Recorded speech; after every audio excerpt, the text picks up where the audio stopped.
Ako may wukisi. Ay Bima! Bimo! Lao may puturo na hey! Ibu ngola ka bro? Ay, may kituhan na kinu niya. May tuhan mo niya. Ay ma,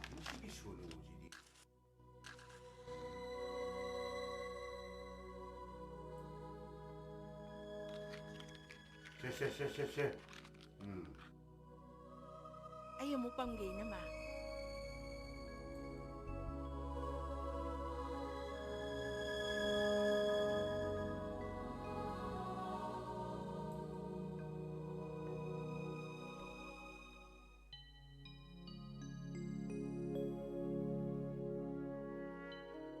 Si, tarabro.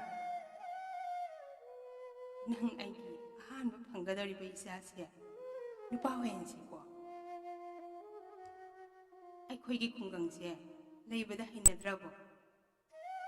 ꯍꯩꯅꯗ꯭ꯔꯒꯅ ꯆꯠꯀꯦꯁꯨ ꯆꯠꯂꯨꯗ ꯑꯩ ꯀꯔꯤꯁꯨ ꯁꯥꯎꯗꯦ. ꯇꯥꯏꯕꯪ ꯐꯥꯎꯔꯛꯀꯗꯕ ꯏꯆꯥꯁꯤ ꯌꯦꯡꯂꯒ ꯄꯦꯟꯖꯔꯒꯦ. ꯑꯩꯗꯤ ꯏꯀꯨ ꯏꯅꯦꯅ ꯏꯟꯊꯣꯛꯂꯕꯤ. ꯃꯄꯣꯛ ꯁꯤꯃꯒꯤꯁꯨ 이꾸 이내기 세바 방라로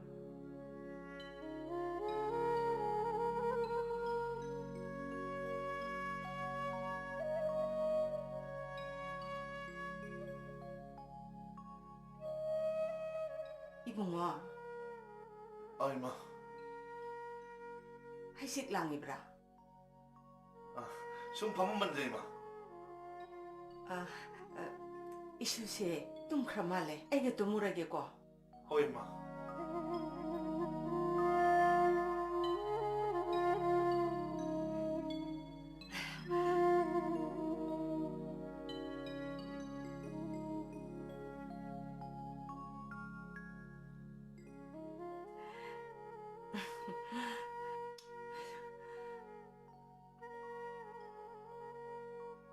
보타로.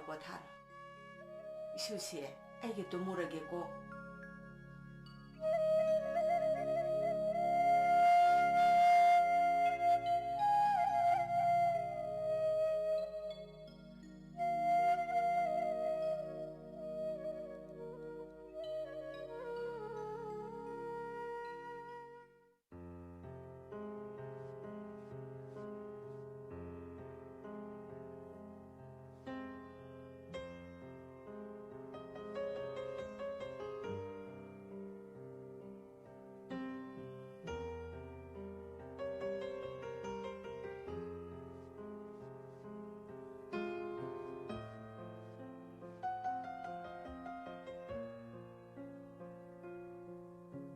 마, 와킹 한비라브라. 가나 삐르미노가. 통암레가기 비삭도 호비 락더나 리싱망아 비람버니. 마게 전도 육좀 멀버네. 리싱망아 토에나 비람미. 아이수 밥나 숨바리바. 그래, 주머니. 뭐이 봐봐. 완다 홍도게바. 아유 거리 와노네. 이봉모시 아수마이나 숨라이라디 큰 농아이라로. 얌투는 뭐 얘기하시라. 아이슈 칼림이네. 느낌이 안 들래. 한 얘기랑 칼림이네. Tamo, sanggom. Inama, sanggom. 왜? 라이오는 호흡 떠오르지.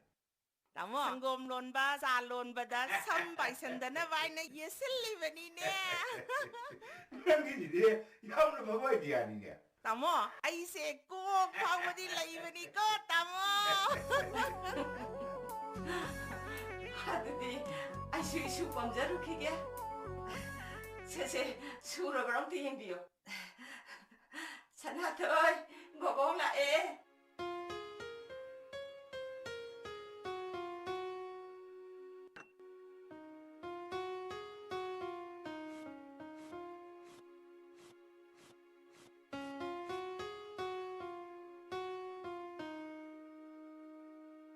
Kap kanu, iya di maramok paniko, yam na tao, yam sawo.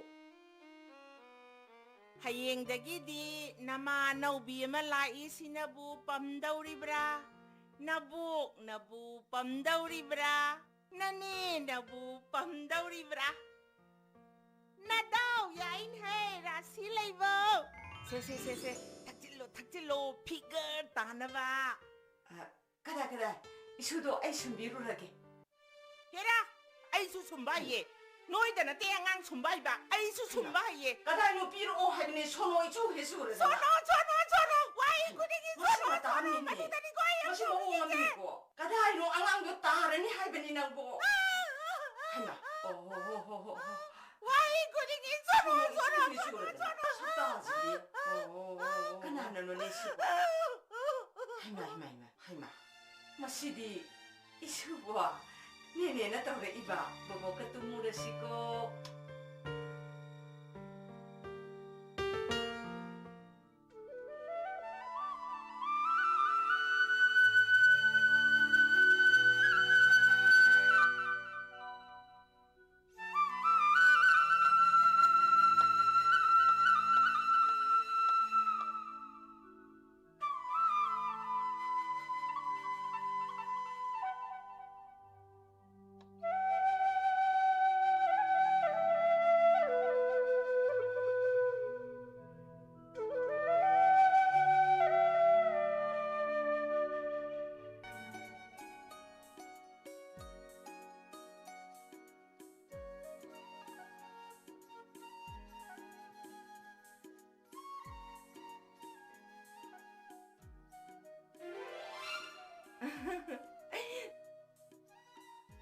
ꯆꯥꯗꯣ ꯑꯩ ꯑꯣꯏꯅ ꯂꯣꯟꯕꯤꯔꯛꯑꯒꯦ ꯑꯗꯣ ꯃꯧ ꯑꯅꯧꯕꯤꯅꯤꯅ ꯆꯥꯛꯇꯨꯗꯤ ꯅꯪ ꯑꯣꯏꯅ ꯊꯣꯡꯉꯣ ꯌꯥꯏꯗ ꯆꯥꯁꯨ ꯆꯥꯛꯁꯨ ꯑꯩꯅ ꯂꯣꯏ ꯍꯣꯠꯅꯒꯦ ꯏꯆꯦ 이씨 하이노 이네 하요 이네 ꯍꯣꯏ ꯏꯅꯦ ꯑꯩ ꯊꯣꯡꯉꯒꯦ 까다이 나 굿도 삐러 하얀댕이니 짝꿍 솥띠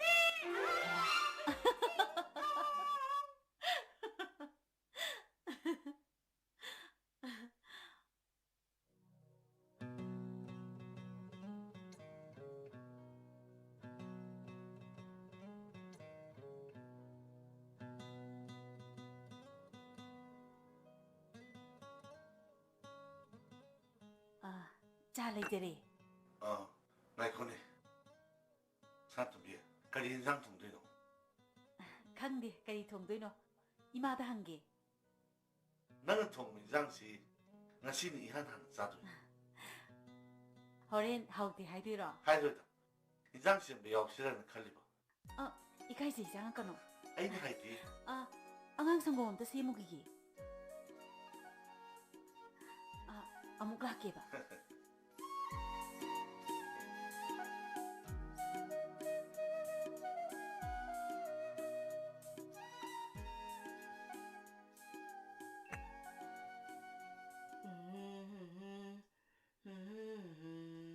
이마 시대 레이래 야래 나 탕 떠오르러자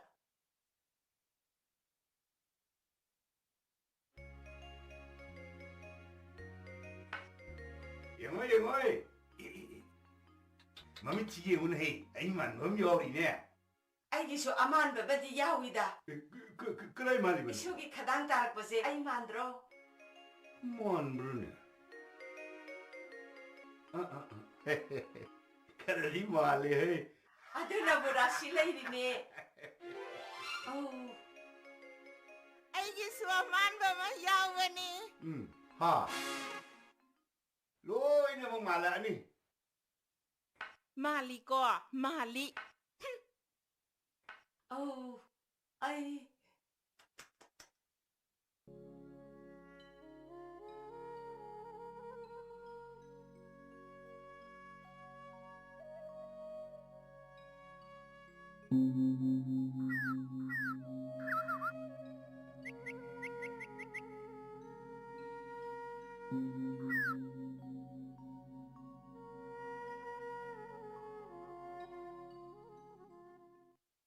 이봄자도 라암버니 한닥디 혹시 이톡톡대 럭산도 khara yengbiyo나 하란버니 어두는 거리 하기와 아이는 레방한 뻔나대 나코이 마모다 엉따 한키게나 하이키버니 내박 지기 오이나 한다기 혹시 애야만 통하더래 그러게 봐야 되니까 호이 부부부 그다나 부도래 하이 까지노 이수디 말을 못 보니 아거기 집 부부래 제이래 거기 좀 먹래 제이 어둠나 하이고 홍디네 나다슈 낭슈 부부기 같더니 아두가 보보기슈 나다슈 낭슈 부부기 같더니네 아두부디 강이나 부부 아직 라리 안 나이가 미워니 좀니 이수디 라리 하이게다버니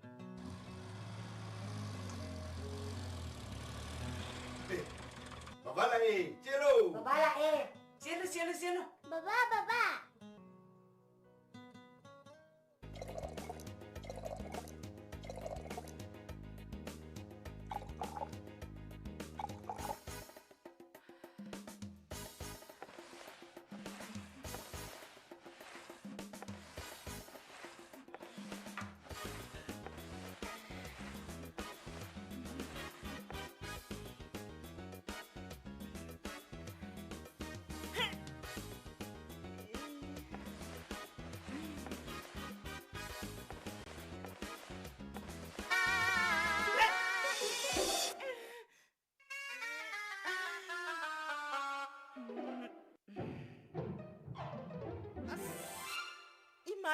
Imay bim, zom lay bag yauramnida.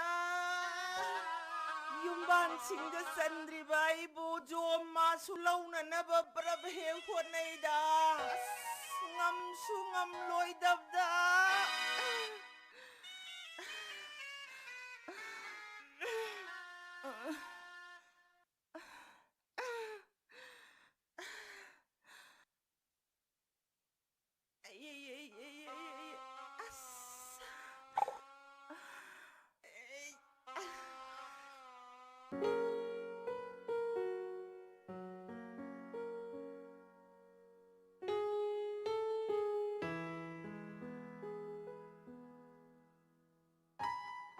안강신디 런주신 작하라. 듀션 자키예. 사나통비. 난기 북신 싸워로 타모이. 민웅신은 달라봐. 마시면 마마오 위험이 군지. 아이부 영왕나 강가띠리다. 파리지. 난기 타모이시. 아이 비엘. 파리, 아이 자세 맞게. 나는 낙타심 내려디 사태토시 야르다. 파리네. 아이는 낙타심 펌마가 내고. 자라 해를 순간 뭐더라. 아이신 누파네. 펌다 펌모. 누파이군 그런 게. 펌마기 잉 बतारेदना. Sathak se, salay re. Sathak se. Pukta sak yaudra nung sibaga layba zana teda. Phajaba su lay ponti mi. Thakchilo. Puklanda ba na maparamni. Thakchilo. Aigi thawa mawatli. Ibungo ga ibe magatiusan uda watli.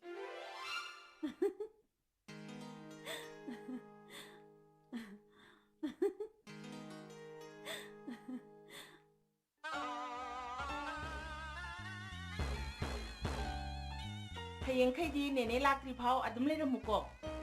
Gari mayam chatpasida nakhoi khakta lakanuko. Nene lakri phau adum leiramuko. Hoi nine hayeng di nine lakpa ngaraga leiramge. Nine achapoyam ne hubara. Nakhoi bu hayeng gi homework ka tawra abro. Nene na ne nabani gi sakanda ba phari yam sem ja ni khangaba. Adudi sa thora siko.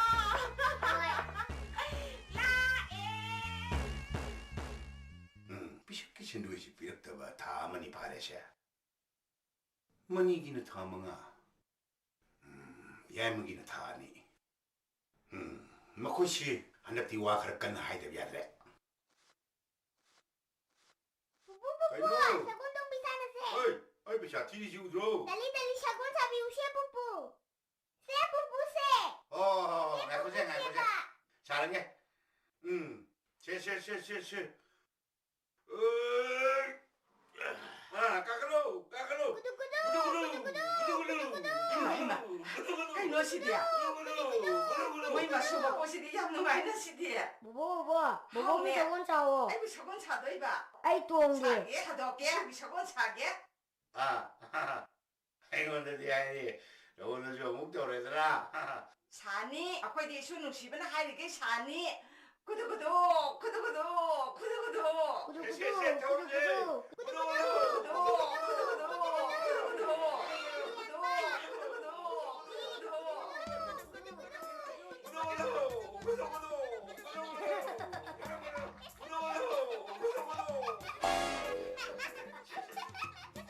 어이, 미안. 연결이다.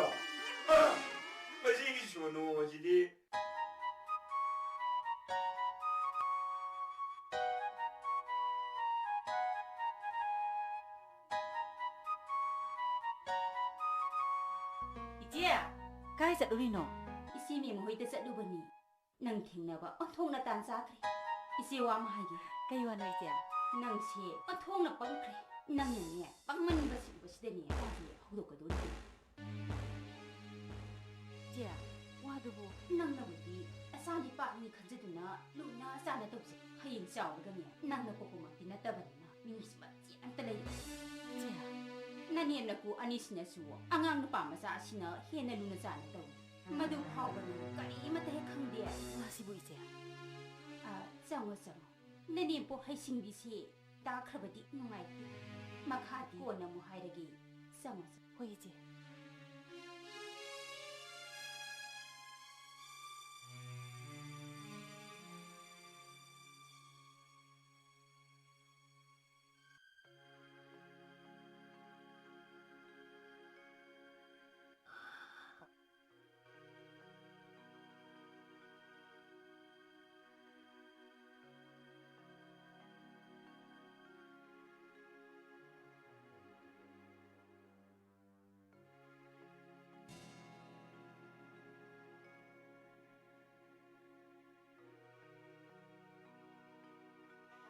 चल वही गलू से लारी पाओ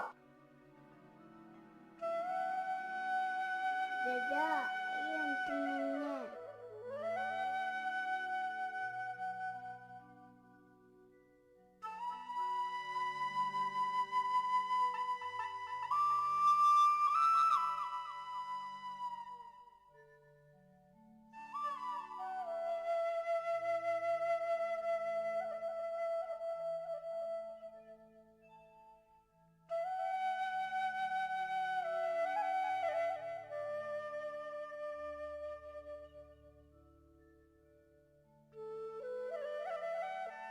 진이야, 이사디 좀 그만해니. कोई बाबा 이사디 좀 힘들어. बाबा ID तुम नहीं दे लारी पाकी नहीं लारी आना आएगा मी कोई तो नहीं 그 이사수지 해주니까. 아빠 미기 모이는 거네. 나 간다 봐도 해야 돼.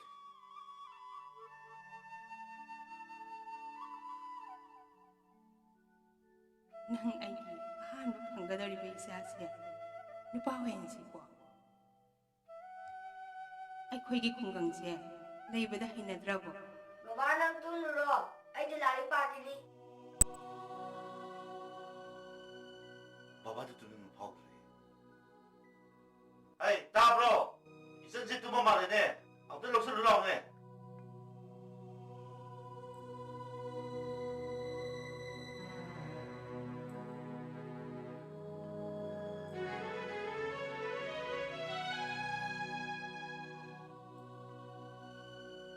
렘토이. 세세세. 장가실라 오.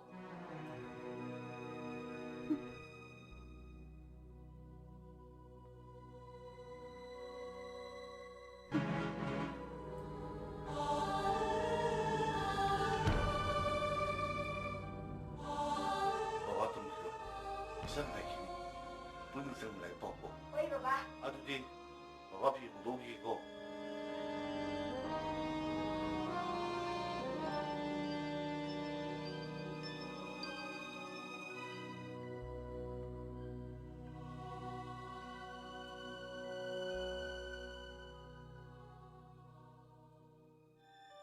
이ቤ마 ꯍꯧꯖꯤꯛꯀꯥꯟꯗꯅꯦ ꯄꯨꯛ ꯐꯔꯨꯅꯨ ꯄꯨꯛ ꯐꯕꯗꯅꯦ ꯀꯔꯤꯝꯇ ꯀꯥꯟꯅꯗꯕ ꯃꯥꯡꯖꯕ ꯂꯩꯕ ꯑꯁꯦꯡꯕꯅꯤ 이제. ꯅꯪꯒꯤꯗꯤ ꯅꯆꯥ ꯅꯤꯉꯣꯜꯅꯤꯗꯣ ꯃꯁꯨ ꯅꯨꯄꯥꯗꯨꯗ ꯂꯟ ꯊꯨꯝ ꯁꯝꯄꯇꯤ ꯃꯌꯥꯝꯁꯤ ꯂꯣꯏꯅ ꯄꯤꯈꯤꯒꯗꯧꯔꯤꯕ 어디디 이제 ꯀꯔꯤ ꯎꯄꯥꯏ ꯇꯧꯁꯤꯒꯦ? ꯎꯄꯥꯏ ꯍꯥꯏꯕꯕꯨꯅꯦ ꯃꯁꯨ ꯅꯨꯄꯥ ꯑꯁꯤꯒꯨꯝꯕꯁꯤꯗꯒꯤꯅꯦ ꯈꯣꯡꯉꯦ ꯇꯥꯟꯊꯣꯛꯈ꯭ꯔꯕ ꯃꯁꯤ ꯅꯠꯇꯅꯅꯦ ꯎꯄꯥꯏ ꯑꯃꯠꯇ ꯂꯩꯇꯦ ꯇꯥꯟꯊꯣꯛꯈ꯭ꯔꯕꯗꯤꯅꯦ ꯃꯐꯝ ꯃꯔꯥꯡ ꯈꯪꯗꯅ ꯑꯗꯨꯝ ꯃꯥꯡꯖꯈ꯭ꯔꯅꯤ ꯑꯗꯨꯗꯤ ꯃꯁꯨ ꯅꯨꯄꯥꯗꯣ ꯑꯩꯅ ꯑꯣꯠꯄ ꯅꯩꯕ ꯁꯤ ꯅꯠꯇ꯭ꯔꯣ 이제? ꯌꯨꯝꯗꯨꯗꯒꯤ ꯍꯦꯛ ꯇꯥꯟꯊꯣꯛꯈ꯭ꯔꯕ ꯃꯁꯨ ꯅꯨꯄꯥꯗꯣ ꯂꯩꯔꯤꯕ ꯁꯝꯄꯇꯤ ꯃꯌꯥꯝꯗꯣ ꯃꯗꯨꯗꯒꯤ ꯅꯆꯥꯅꯨꯄꯤꯗ ꯂꯣꯏꯅ ꯂꯩꯔꯗꯕ 이제 ꯅꯪꯅ ꯇꯥꯛꯄꯤꯕꯗꯒꯤꯅꯦ ꯑꯩ ꯁꯦꯝ ꯁꯤꯡꯉꯦꯉꯣ. ꯍꯦ ꯑꯉꯥꯎꯕꯤ ꯃꯗꯨꯒꯤꯗꯃꯛꯇꯗꯤꯅꯦ ꯅꯪ ꯀꯔꯤꯝꯇ ꯈꯜꯂꯨꯔꯅꯨ ꯅꯁꯤ ꯂꯩꯔꯤꯁꯤꯗꯤ ꯑꯩꯗꯤ ꯏꯀꯥꯎꯕ ꯀꯥꯎꯔꯦ ꯅꯪꯉꯣꯟꯗ ꯋꯥ ꯑꯃꯇ ꯍꯥꯏꯒꯦ ꯇꯧꯕꯅꯤ ꯀꯔꯤ ꯋꯥꯅꯣ ꯍꯦꯛꯇ ꯍꯥꯏꯌꯣ 이제. ꯉꯁꯤꯗꯤꯅꯦ ꯂꯨꯍꯣꯡꯕ ꯑꯃꯈꯛ ꯂꯩ ꯅꯪꯒꯤ ꯁꯅꯥꯗꯣ 아무것도 시루게 떠보니 이스, 아두기 오이래. 이제는 또 꼬나 갈리드디야.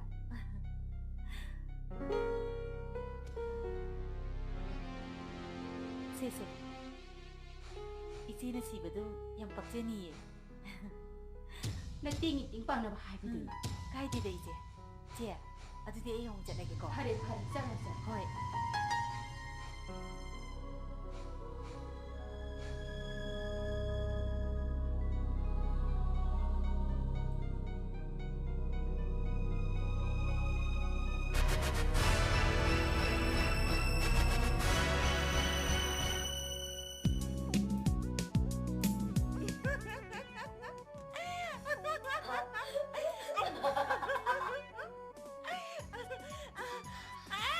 얘들아, 이거는 필요.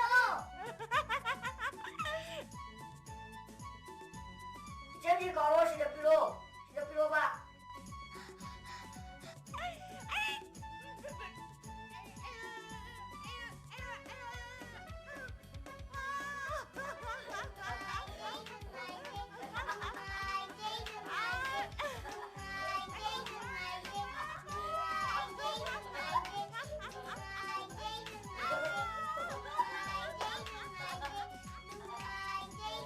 징리야, 아이 너 어디 가리 가? 아이 나 해보다 인지스 가리 기노. 아이 나 해보다 인지스 가리 기노 봐. 아이 나 해보다 인지스 가리 기노 봐. 아유 세. 가리 기노 봐 인지스. 하요. 아이 나 해보다 인지스 가리 봐. 인지스 가리 하요. 그래요. 너 인지스 가리 하요. 하요. 너 인지스 가리 하요. 나때 아이 나 해보다 인지스. 나와 시부도 나 해보다 인지 하이라 봐. 아이 나 해보다 인지스. 나와 시부도 나 해보다 인지 하이라 봐.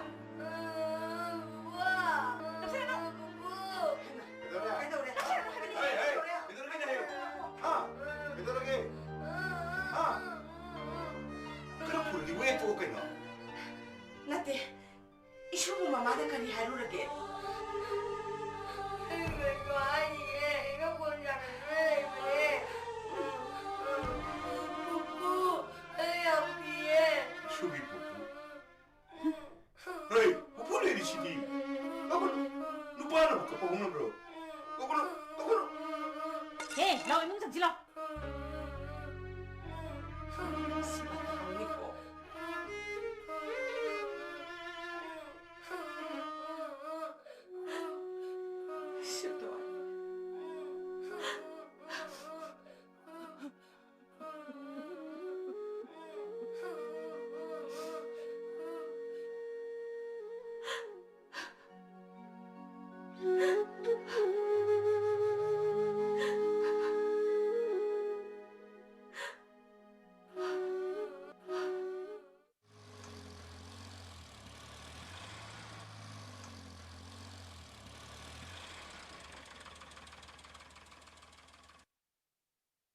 Baba là em. Baba. 야, 나오라오. 마바스 브레네리. 신년 다다기, 신년 이전기 나오라. Ayo. Baba, dadadi mama na puri ba. Dadadi ada company.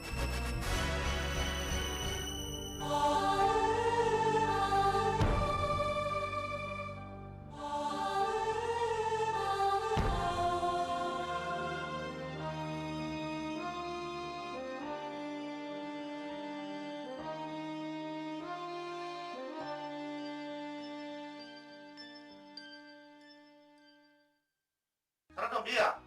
사람 비타고. 아이 사이트 볼까 kada 보러 omle bne. 아도 붙어라. 나 코에 니 실라이 파고.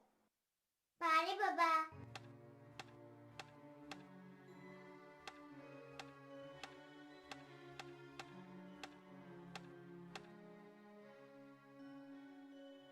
시달라 이제리.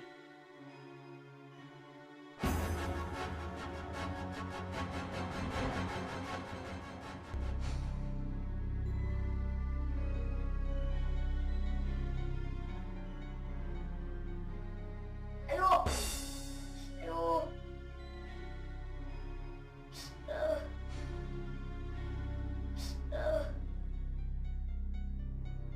Ayo.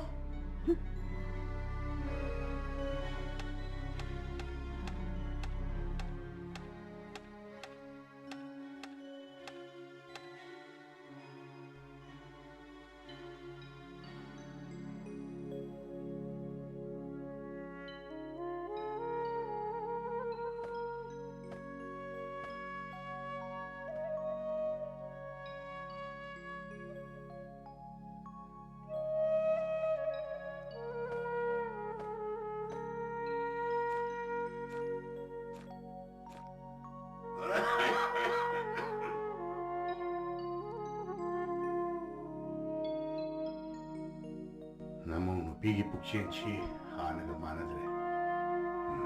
ꯊꯣꯛꯅ 아이쇼 이쇼 누파시기 칸베다네 아시 분방나라바네 에코이 레이리 케이디 파이도 에코이 레이트라칸다 다호고다고 마다오세 시 칸베다 ꯅꯪ ꯑꯩ ꯂꯩꯔꯤꯉꯩ ꯃꯇꯝꯁꯤꯗ ꯑꯩꯈꯣꯏꯒꯤ ꯁꯝꯄꯇꯤ ꯈꯔꯗꯤ ꯏꯁꯣꯔꯒꯤ ꯃꯤꯡꯗ ꯄꯥꯜꯂꯝꯁꯤꯔꯥ ꯍꯥꯏꯅ ꯈꯜꯂꯤ. ꯍꯧꯖꯤꯛꯇꯤ ꯄꯤꯛꯏꯕꯅꯤꯅ ꯀꯔꯝꯅ ꯁꯤꯟꯒꯅꯤ? ꯏꯁꯣꯔꯒꯤ ꯃꯤꯡꯗ ꯅꯃꯥ ꯄꯥꯜꯂꯒ ꯊꯝꯒꯗꯕꯅꯤꯅꯦ. 이보소부가디 따나라브라. ꯃꯍꯥꯛ ꯃꯄꯥꯅꯤ ꯌꯥꯐꯝ ꯊꯣꯛꯏꯅ. ꯍꯥꯏꯕ ꯇꯥꯔꯕꯁꯨ ꯊꯕꯛꯁꯦ ꯂꯣꯏꯔꯒ ꯍꯥꯏꯒꯅꯤ. ꯅꯃꯧ ꯅꯨꯄꯤꯅ ꯀꯔꯤꯒꯨꯝꯕ ꯇꯥꯈ꯭ꯔꯕꯗꯤ ꯏꯕꯣꯆꯧꯁꯤꯁꯨ ꯄꯨꯛꯆꯦꯜ ꯍꯣꯡꯈꯤꯕ ꯌꯥꯏ. ꯑꯁ ꯑꯣꯟꯊꯣꯛꯅ ꯂꯨꯗꯧꯔꯤꯗ ꯇꯧꯔꯤꯁꯦ. ꯐꯔꯦ ꯐꯔꯦ. ꯑꯩꯁꯨ ꯄꯣꯊꯥꯔꯒꯦ.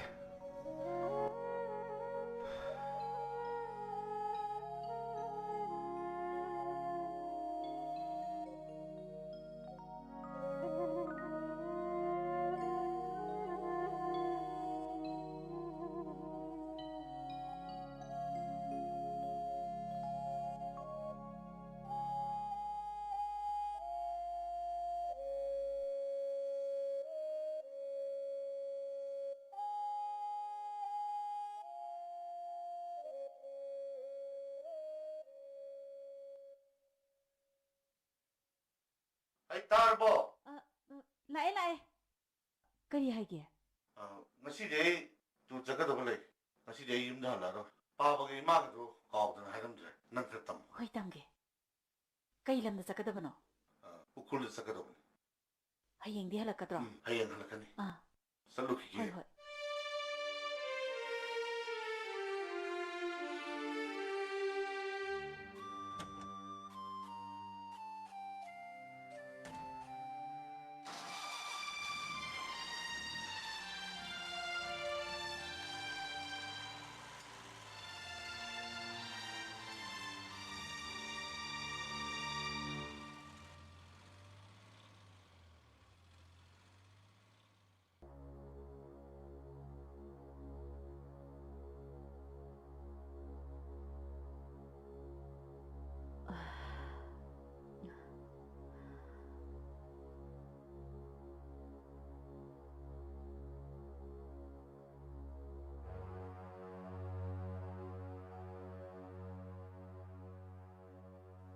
ꯃꯄꯥꯅ ꯌꯨꯝꯗ ꯂꯩꯇ꯭ꯔꯤꯉꯩꯁꯤꯗ ꯑꯩꯅ ꯅꯤꯡꯉꯤꯕ ꯄꯨꯝꯅꯃꯛꯁꯦ ꯄꯥꯡꯊꯣꯛꯍꯧꯔꯒꯦ.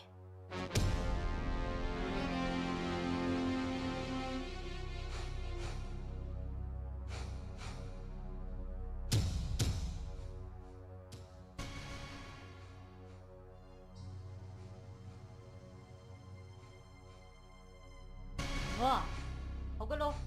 Hogalo lao. Lao lao lao.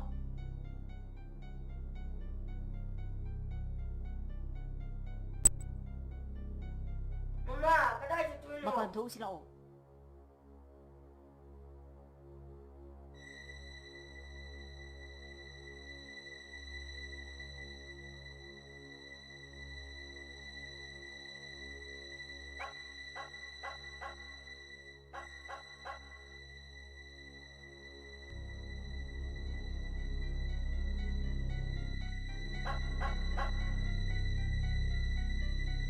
Ngasiꯗꯒꯤ ꯌꯨꯝꯁꯤꯗ ꯂꯩꯕ ꯌꯥꯗꯦ.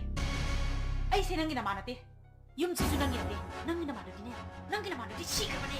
ꯈꯪꯕ꯭ꯔꯣ? ꯉꯁꯤꯗꯒꯤ ꯅꯪ ꯌꯨꯝꯁꯤꯗ ꯆꯪꯕ ꯌꯥꯔꯣꯏ. ꯆꯠꯈ꯭ꯔꯣ. ꯆꯠꯈ꯭ꯔꯣ ꯆꯠꯂꯣ. ꯀꯔꯤꯒꯤ ꯆꯠꯂꯣꯏꯗꯣꯏꯅꯣ? ꯌꯨꯝꯁꯤꯗ ꯅꯪ ꯆꯪꯕ ꯁꯨꯡꯌꯥ ꯌꯥꯔꯣꯏ. ꯆꯠꯂꯣ. ꯆꯠꯈ꯭ꯔꯣ ꯆꯠꯂꯣ.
ꯑꯉꯥꯡ ꯗꯨꯕꯨ ꯅꯈꯣꯏ ꯐꯨꯖꯦꯕ ꯇꯧꯔꯨꯕ꯭ꯔꯣ ꯉꯥꯏꯈꯣ ꯍꯧꯖꯤꯛ ꯃꯥꯕꯨ ꯀꯝꯗꯧꯅ ꯊꯤꯁꯤꯒꯦ ꯍꯥꯏꯕ ꯁꯣꯝꯗ ꯑꯣꯏꯅ ꯈꯟꯅꯁꯤ ꯅꯪꯒꯤ ꯑꯣꯐꯤꯁꯀꯤ ꯁꯨꯇꯤ ꯂꯧꯔꯛꯑꯕ꯭ꯔꯣ ꯍꯣꯏ ꯄꯥꯎ ꯑꯗꯨꯗꯤ ꯆꯠꯂꯣ ꯃꯥꯒ ꯁ꯭ꯀꯨꯜꯗ ꯇꯝꯃꯤꯟꯅꯕ ꯃꯃꯥꯟꯅꯕꯁꯤꯡꯗ ꯍꯪꯕ ꯌꯥꯕ ꯍꯪꯉꯨꯁꯨ ꯆꯠꯂꯣ 이슈도 그날대로 마늘 내려온 거 노리두고 나기다 나도 그날대로 내려온 거 노리두고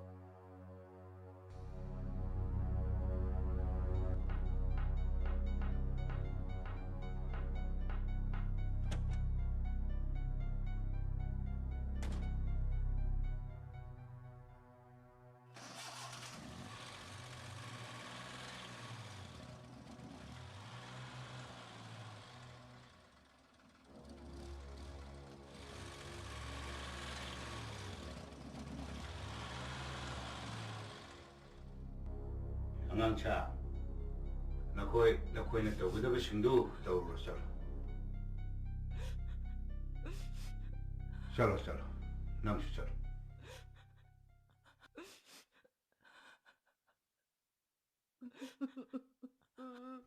ꯑꯩꯁꯨ ꯀꯅꯥꯗꯅꯣ ꯍꯪꯕ ꯌꯥꯕ ꯑꯝꯇ ꯍꯪꯉꯨꯈꯤꯒꯦ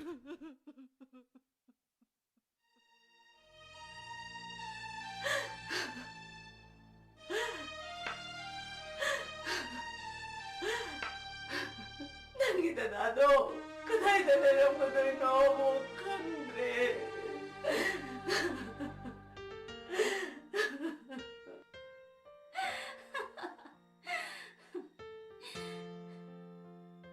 ꯍꯧꯖꯤꯛꯇꯤ ꯗꯁꯥ ꯑꯃ ꯀꯣꯛꯄ ꯍꯥꯏꯕꯗꯣ ꯀꯣꯛꯂꯤꯗꯅ ꯍꯧꯖꯤꯛꯇꯕꯨ ꯏꯆꯦ ꯑꯩ ꯈꯔ ꯐꯔꯕꯅꯤ ꯃꯇꯝꯗꯨꯗꯗꯤ ꯑꯩ ꯃꯤꯍꯨꯟꯒꯁꯦ ꯇꯤꯡ ꯇꯤꯡ ꯂꯥꯎꯗꯅ ꯂꯣꯏꯔꯕꯅꯤ ꯍꯧꯖꯤꯛꯇꯤ ꯁꯝꯄꯇꯤ ꯃꯌꯥꯝꯁꯦ ꯅꯪꯒꯤ ꯂꯣꯏꯅ ꯑꯣꯏꯔꯦꯗꯅ ꯏꯆꯥꯅꯨꯄꯤꯗ ꯂꯣꯏꯅ ꯇꯥꯔꯦꯗꯅ ꯃꯁꯤꯗ ꯇꯥꯅꯕ ꯍꯣꯠꯅꯕꯗꯅꯦ ꯑꯋꯥꯕ ꯑꯃ ꯑꯣꯏꯈ꯭ꯔꯕꯅꯤ ꯏꯆꯦ ꯑꯋꯥꯃꯟ ꯂꯦꯝꯅ ꯃꯥꯡꯗꯤ ꯍꯥꯏꯗꯨꯅꯤ ꯏꯆꯦ ꯆꯠꯂꯦ ꯍꯣꯏ ꯂꯩꯍꯧꯔꯣ ꯍꯣꯏ 이제 레호레고 레호로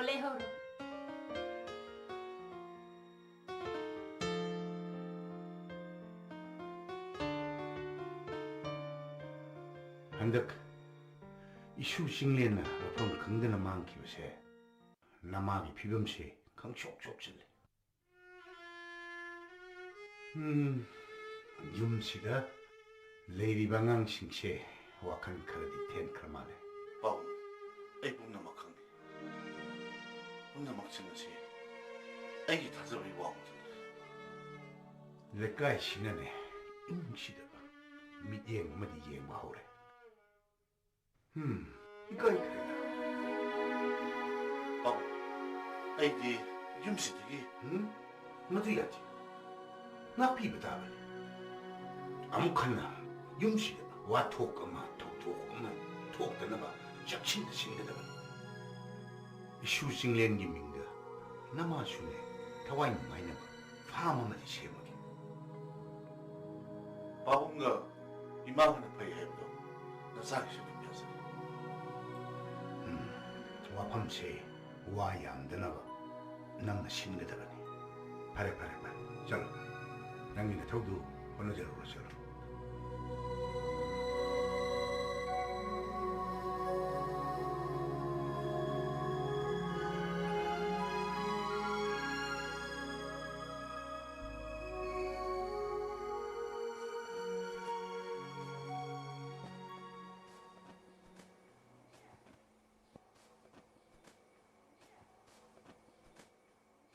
이마! 이마! 아이, 시달라, 이네야.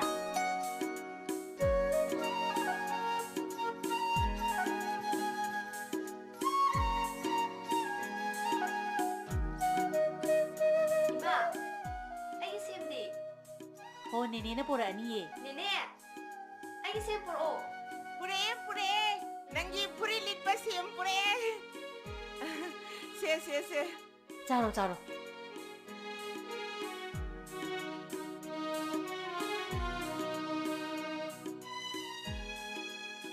싸우네 싸우네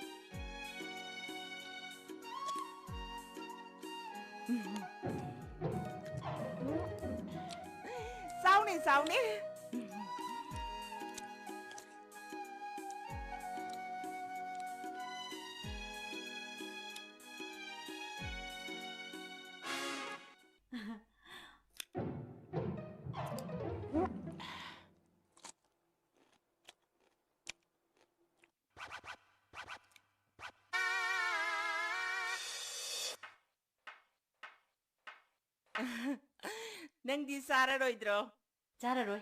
네네 오이네 자비루로. 랄랄랄랄라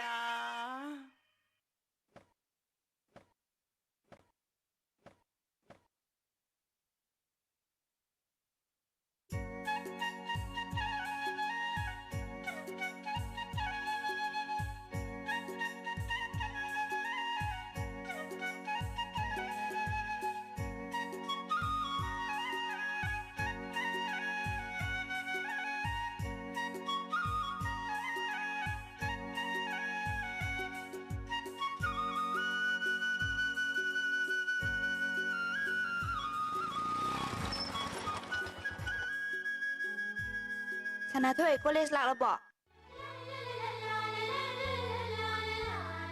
너희들 가이드나? 깐틴데 저게 떠보네. 무슨 이놈 싸우시더나. 싸우나? 너희 자로. 꼬는 자라시. 야드르바니나 파레네. 사나토이 능세 미냥 마우나라바니고.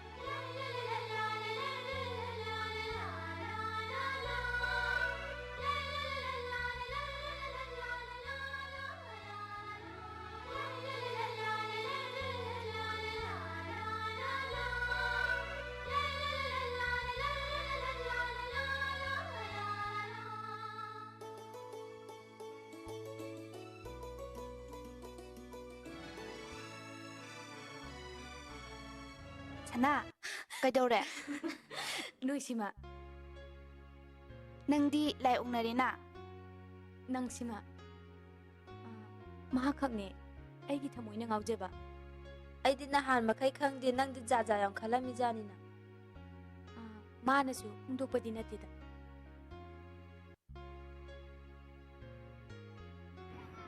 아씨 ngasi ini pikun hento rijibu sibu oidori biraba I dona wa jibkar tongna frika of gandhi makol hap no to usnate shagaira jagannath honi masigi sumatakta isaji limam shoriba mashidu hausi matami karamale sabina ai bu yar kadai no ba mane singi na masama su oi sauna no ni ai isne talingi de bi faw we ko hawda ba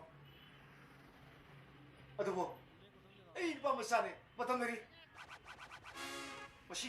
masidi lebu yem tawni I lebu chi enti lebu ni tuya oi shirugi we ke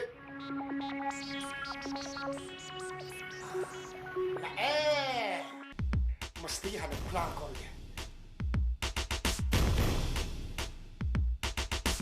dan besari pola zaiduni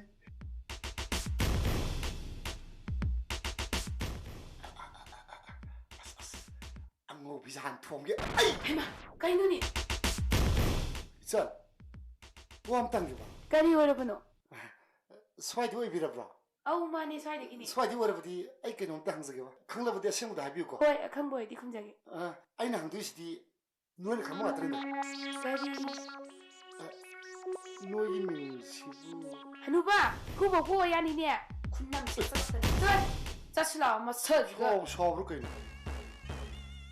너 삼사 너 나와 내가 강을 너 나와 내가 강을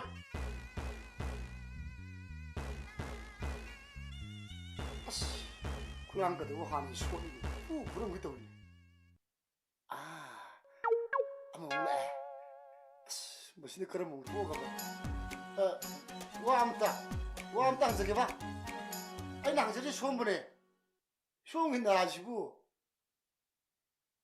하이리시부 아이브로 hoi som bune hang je som hin na sibu ꯀꯅꯥꯃꯠꯇꯅ ꯂꯝꯕꯤ ꯁꯣꯔꯣꯛꯇ ꯉꯁꯤ ꯐꯥꯎꯕ ꯑꯩꯉꯣꯟꯗ ꯋꯥ ꯑꯝꯇ ꯍꯪꯂꯛꯇꯕꯗꯨꯗ ꯑꯩꯉꯣꯟꯗ ꯅꯠꯇꯕꯣꯏ ꯈꯜꯂꯨꯕ sombu leishabira natraga mauro ꯀꯩꯅꯣ ꯍꯥꯏꯁꯤꯕꯣ ꯃꯤ ꯍꯟꯗꯛꯇ ꯂꯩꯁꯥꯕꯤꯁꯤ yang ꯍꯥꯒꯠꯂꯛꯏꯅꯤ ꯂꯩꯁꯥꯕꯤ ꯀꯣꯟꯁꯦꯡꯅꯤ ꯀꯩꯅꯣ ada leishabi already akhoi sum khanase means tinase means koinase bu 야예 아이수 까나놈땅 하이라디르데 가이 레이르미니 sabas abi kulanga sograbaso ani subuda hanjale odo kadumai koinusi 아이부디 야다 야이다 하이비라가 로이레 adu already lang bu sunday 11:30 okay 까이노다 오케이가 가이나 너희 오케이 가이도 하이나데고 as loire aina haibudine nomaji ne meki ayuk pung tarama tu khaida pulis haibudine 어 아두 오이레디 아이수 오케이 하리스니 아두디 까리드 락데이노 aina na uno lakbu bu second lakadro karda 아두 민바비 칸네드리코 아기 몰라 아기 민디 카비자오 아도 송기 민디 아이기 이베야이마 이베야이 이비야이마 이비야이 very sweet name 이비야이 아도 나시기디 아이 쌀라게 아도 너미트데 소이나라곰시코 소이라데디 야로이더니 yes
Mayan ne fase.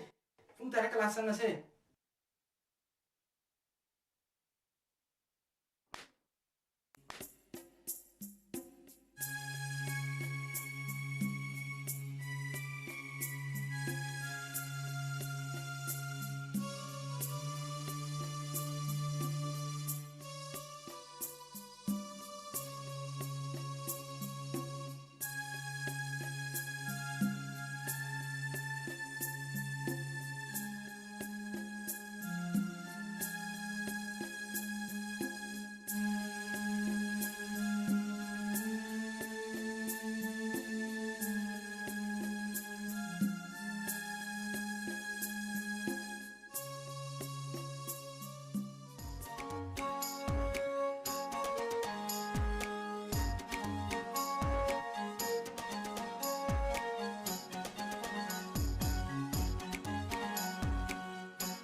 ꯌꯧꯔꯕ꯭ꯔꯣ ꯁꯤꯗ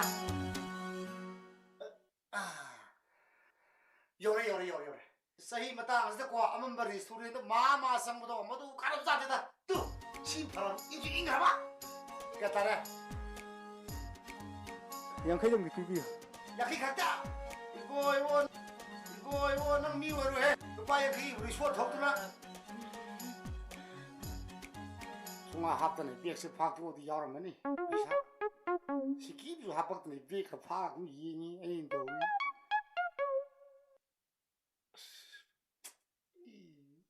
쇼핑도 소는 소수범용 뒤네 간티 먹고 어떤 거 되네 그만 둡시다 야니 수브로 한번 연결해 수렴문어와 반죽은 돈이 더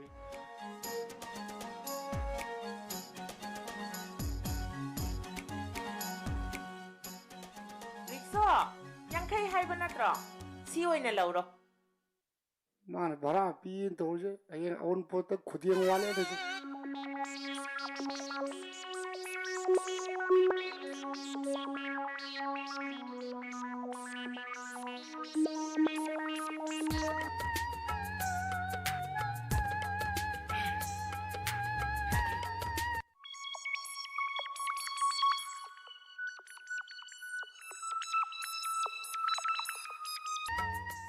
그래 또 아래 판미승세 에코니 공부 시인도 노아이트로 시인이 바인도 스와이시디 양파세이 이게 레벨 시디 모노게 레벨 하면도 오래 됐고 이브라이즈 마사디 파지니 미게 떠오르시 예고리네 이브라이즈 농이 농시 이엠베 베르마나이티 마마 이스파이 까이더우레 car थौरगा लाकनी हाइरगा रिसो दोंगा लाइदो us ngasi दावसी यादपना 까이더우라게 까리도 불라미미 그것도 칸데 스타르니 커피 코버도 스타르니 커피 코버도 또 여러들이 미미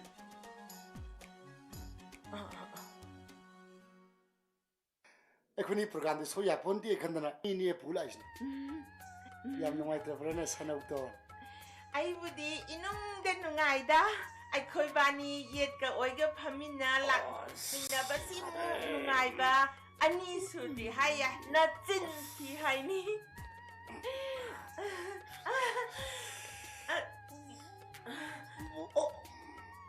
nang sumpah mo ko isda ka nang tiyan ka hay do kusika as kahit daw siya bora kasin ba siya ude 까리노니 마시나 고잉 잉엄마가 tuminna sa krisina masiba matong inada yaponte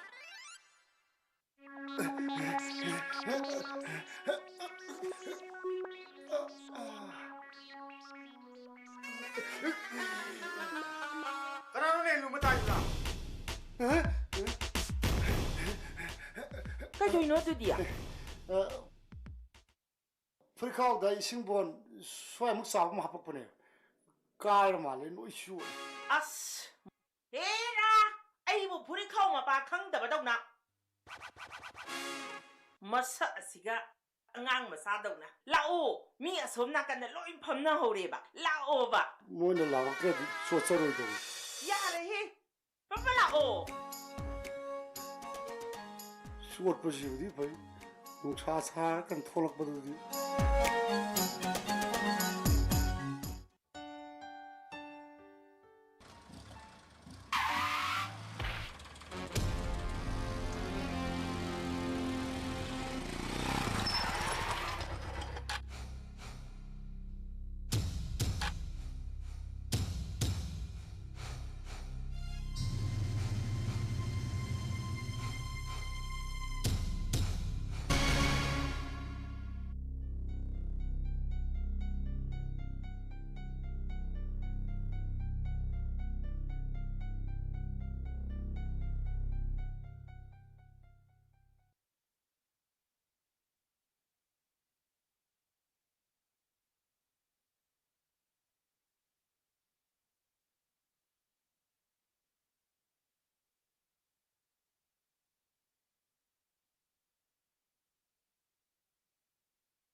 ꯐꯔꯕ ꯅꯠꯇ꯭ꯔꯣ?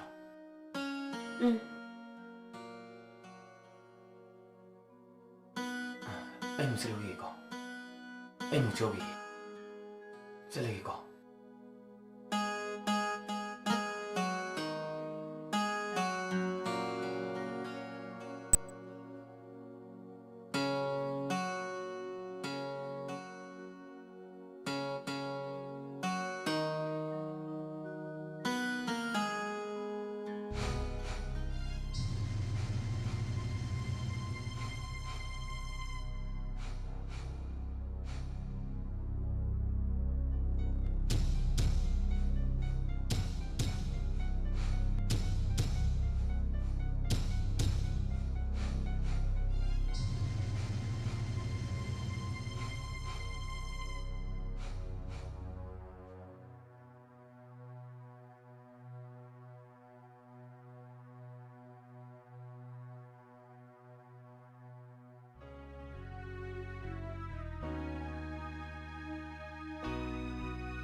이비마, 이파디 이파 바깥으로 해드나? 싹이 뒤로 뻗어오면 되더라. 이비마 술래 빼야 빨리. 아이 독자들 그렇게 농탁하고 있.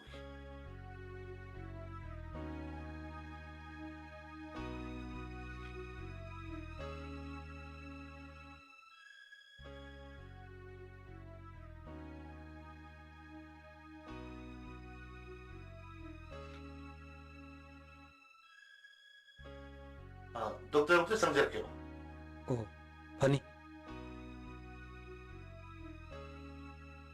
lemthoi father oibirabra mani doctor adudi yam nuaijare masada I khra chakhibaduda masa sondharubani karisu singnani lekte da aina ijaremi behidak singadu changnaina pijabiraga yumda dum puthabirabasu karisu akaiba lekte noni jeri tamjagi doctor karisu akaibadi lekte yam nuaijare doctor adudi ai hoi phagani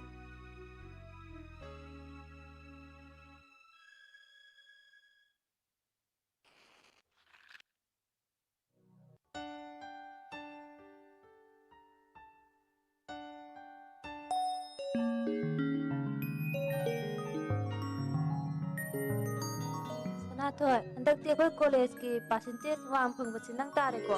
Kana naiba? Mina loina haine ye. Sanatoy, percentage wam phangba gi sanana achapo kongi bane. Masana hai dike. Sasi yara oidrana haide banida. Asia patu mo ne. Phati na nangdi thamoy adram kali dudi. Aseng bane sanana hairibase. Nangbu thamoy kande haige haira. Na koi ni chung lezi pangau ta le ne. Ngaude. Ngauribedi aikhoini. Orisi amang tu siba. Aikhoy ga phamina base hinabudi hinara moida. Thobi orisi lumangre. Thobi chalasira. Chalas. Hai, kinore.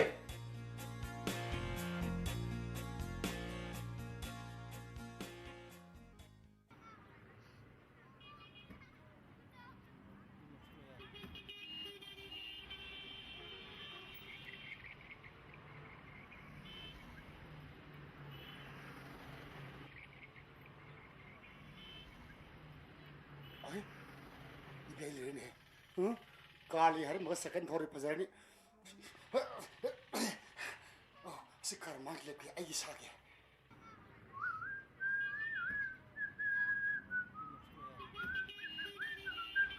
ai ho bazi mu liye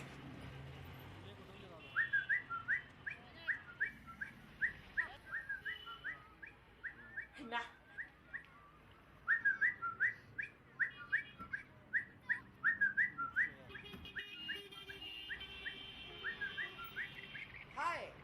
이게 내트로 해나 따타비자 낭디 시대까지 오라비바 숨고르고리다 나 마산데 리카이게 운나 키다버서 양꼬이래 감다오리게 감도로니 간디마고 카 따나 숨빵리 말이니 पैसाकासी यम्पाई क्रमाले 그게 되게 빨리 되지 않고 좀 그렇게 노이래도 나 가동 부기라 봤어 봐가지고 불랑 이 토도 했는데 봐와서 나 Ado, ising bondi kairaroidro. Liramina mamayi pandre.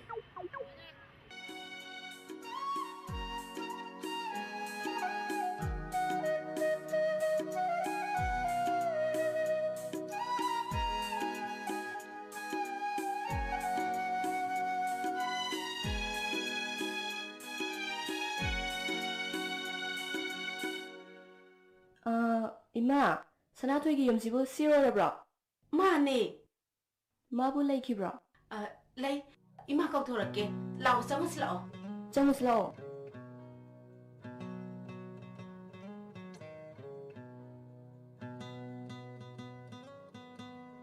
Hekta kakalo. Yauza sunu.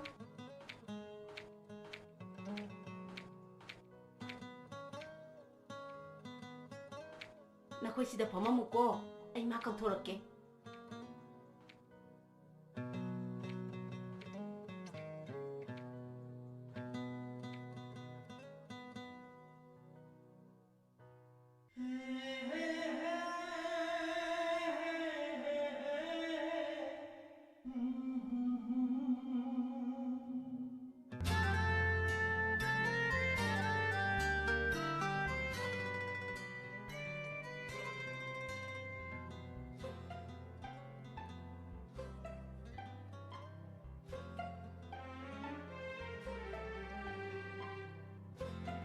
Noma imanibigi khudongthiba thawdo amada mating pangambagidamakta sakhanajaba lakjabani.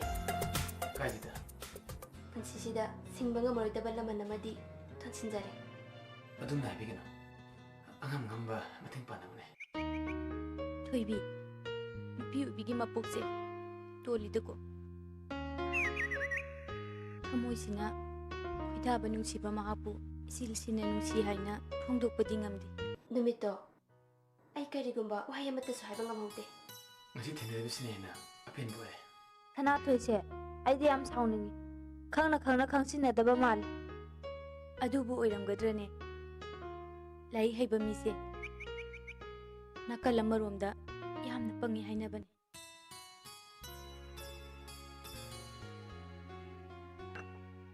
Ibima, cha thaksi. Ibima, cha paisi. Nakoi ne bu kadai digino. Ima kwaitheldagine. Aigi mingna leima kawe. Magi mingna lemthoi kawe. Nangi dudi khara hemandro. Ibema nangi na tawse yengba ngamdre. Ima, noma lemthoise. Garina thomlambadagi dadana hospital da puduna laying birame. Dadagi yum khanguse hadana sum lakpani. Aise yam henjelabro. Henjindeda. Tawbubudi mahaki wari saraga. Mahaki wakan khallaga. Nungaiba amadi adum ohel. Masisu ngaktra thoibi. Pai, lakadabane. Masak fajariba, ing tapiba, toina lauko. Mathang lakpadadine, chaktum sasi. Ayuk toina lao. Ima. Kaidawrugi. Mahaka aiga nungsinabasi natri. Karigumba nungsinaragadine mika amata ugadaba mande.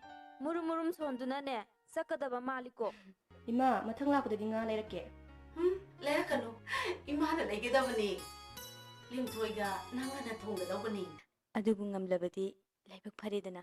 Ima, limthoise chak thong mem haibane. Mana thongmadune imana chagadoise. Soirugumsiko. Nanga ngangnabase akhoi ga ngamjapo nate chalasi lao. Ado ima, ngasigidi chatlagi.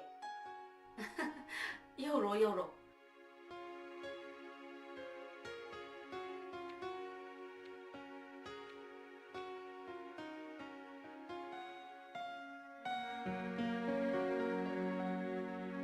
Masa asidi yain he.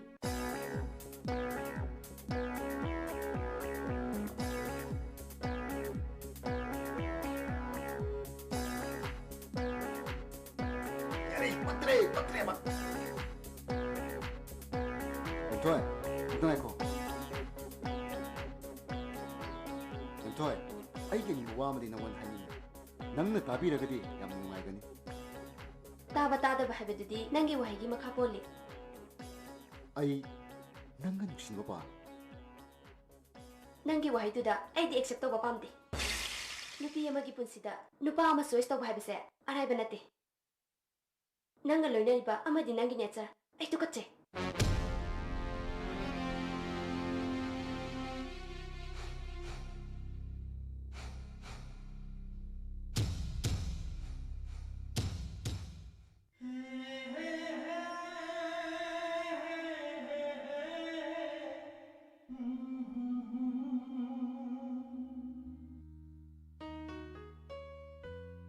ꯃꯐꯝ ꯑꯁꯤ ꯐꯖꯗ꯭ꯔꯦ ꯌꯦꯡꯉꯨꯅꯦ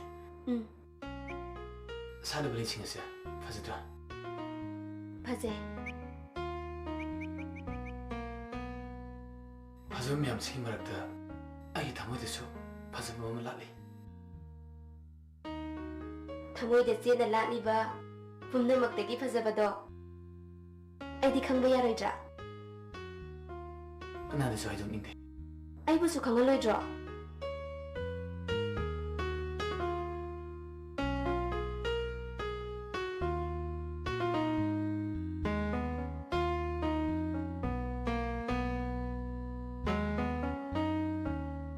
ꯅꯪ ꯈꯪꯅꯤꯡꯕ꯭ꯔꯥ ꯈꯪꯅꯤꯡꯉꯤ ꯅꯨꯃꯤꯠꯇꯣ ꯑꯩꯉꯣꯟꯗ ꯃꯨꯟꯅ ꯌꯦꯡꯉꯨ ꯑꯩꯒꯤ ꯊꯃꯣꯏꯁꯦ ꯐꯥꯎꯅ ꯑꯝꯇ ꯌꯦꯡꯉꯨ ꯎꯒꯅꯤ ꯅꯪꯅ ꯑꯩꯅ ꯊꯋꯥꯏꯅꯤ ꯈꯟꯅ ꯂꯥꯠꯆꯔꯤꯕ ꯃꯍꯥꯛꯇꯣ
ꯅꯨꯡꯁꯤꯕꯤ ꯅꯪ ꯂꯩꯔꯝꯕꯅ ꯑꯋꯥꯠꯄ ꯂꯩꯇ꯭ꯔꯦ ꯊꯃꯣꯏꯁꯦ ꯐꯖꯕꯤ ꯅꯪꯒꯤ ꯅꯇꯧꯅ ꯊꯦꯝꯕꯤꯔꯤ ꯑꯩꯒꯤ ꯄꯨꯟꯁꯤꯕꯨ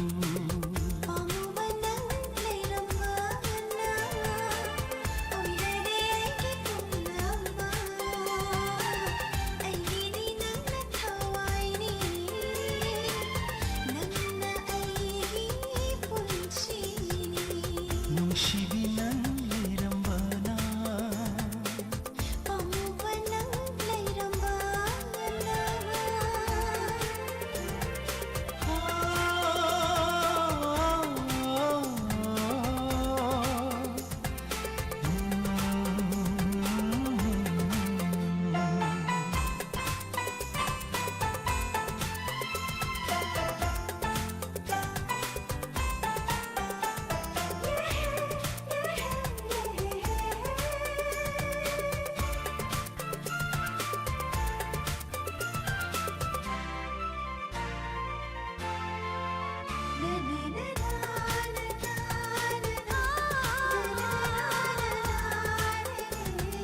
ꯅꯤꯡꯊꯤꯕꯤ ꯅꯪꯒꯤ ꯃꯥꯏꯊꯣꯡꯕꯨ ꯌꯦꯡꯖꯔꯒ ꯄꯦꯟꯖꯩꯅꯦ ꯑꯩꯕꯨ ꯅꯨꯡꯁꯤꯅ ꯌꯦꯡꯕꯤꯌꯨ ꯏꯇꯦꯡꯗꯨꯅꯤ ꯄꯥꯝꯖꯕ ꯅꯪꯇꯅ ꯂꯩꯕꯤꯌꯨ ꯄꯨꯟꯁꯤꯒꯤ ꯊꯋꯥꯏꯁꯦ ꯊꯥꯔꯁꯨ ꯆꯤꯡꯅꯗꯦ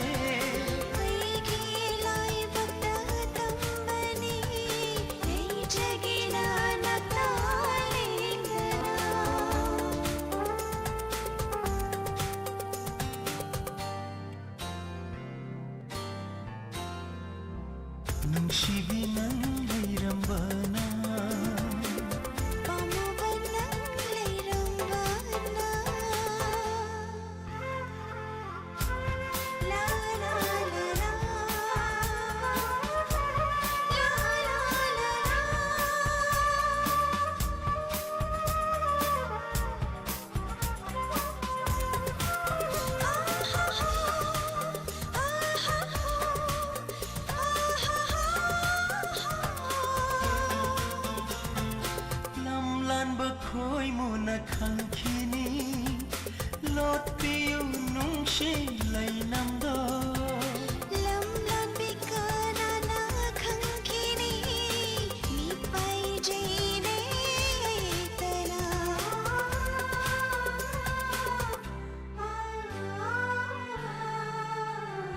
ꯅꯪꯒꯤ ꯂꯩꯅꯝ ꯐꯪꯕꯗ ꯈꯣꯏꯃꯨꯛ ꯑꯩꯗꯤ ꯉꯥꯎꯔꯦꯅꯦ ꯅꯪꯕꯨ ꯉꯥꯏꯕꯗ ꯋꯥꯖꯕꯤ ꯎꯞꯁꯥꯠꯂꯕꯤ ꯂꯩꯔꯝꯃꯤ ꯅꯨꯡꯁꯤꯕꯤ ꯅꯪ ꯂꯩꯔꯝꯕꯅ ꯑꯋꯥꯠꯄ ꯂꯩꯇ꯭ꯔꯦ ꯊꯃꯣꯏꯁꯦ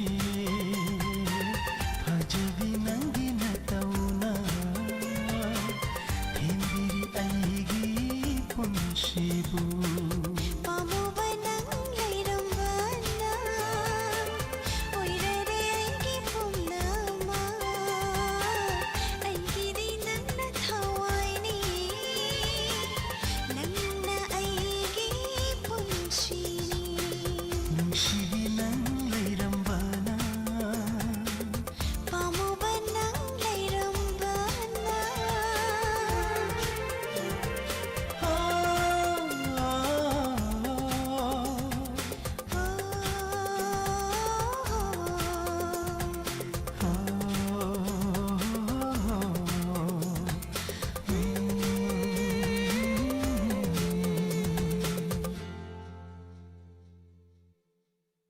Sanathoi, nang nupane haiba nasana khangdiba karigino?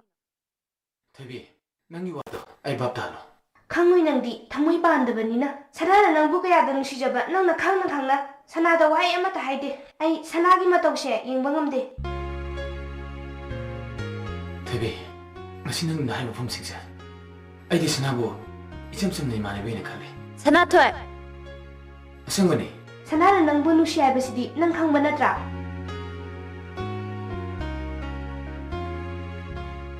Sanagi thamoina aibo. Wasau, sanabu nungside haina. Ai kana gumbe maga. Echilagi.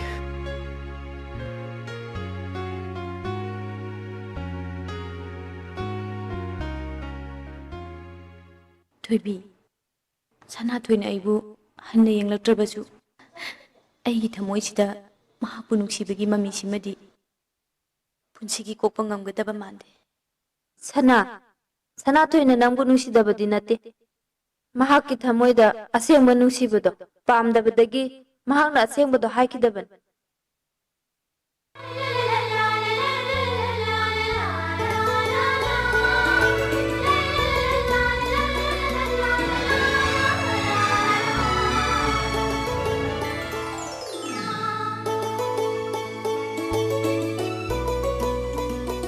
Sana, kaidora? Karisu tawdi. Karigumba angka sum yengbane. Thoibi, nungsiba haiba waise. Nang atra khangbra? Aise waru ruba yamna nganga male Thoibi.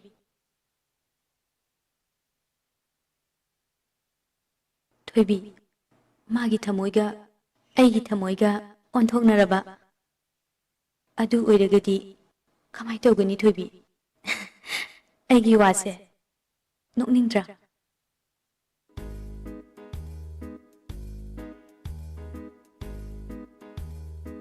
Loirabro? Yarani. Thengna halakanu ko. Thengoida. Aibu yam thengna halakrane. Matamsi fattabasida sum haibi wanida. Hoida. Aisu khangi. Aisu office da kun lening potiye. Mina taragadi fajadraba wakhandi handriye. Sahi matangchida sai lawi ko. Ngai du ke jim te yobirakira. Ngai du phabra amadu phabro. Icha fa khang pharabane. Ahal loire da ngai du ina lebiro. Sabaki.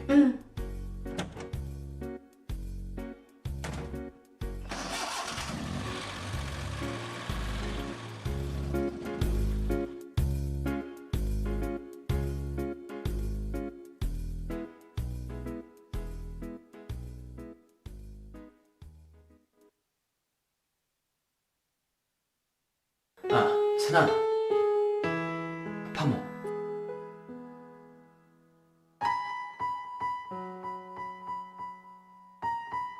Kaidola, wagam da ngangradi. Karisu tawdi. Sana, nangi thamoy bine khangi.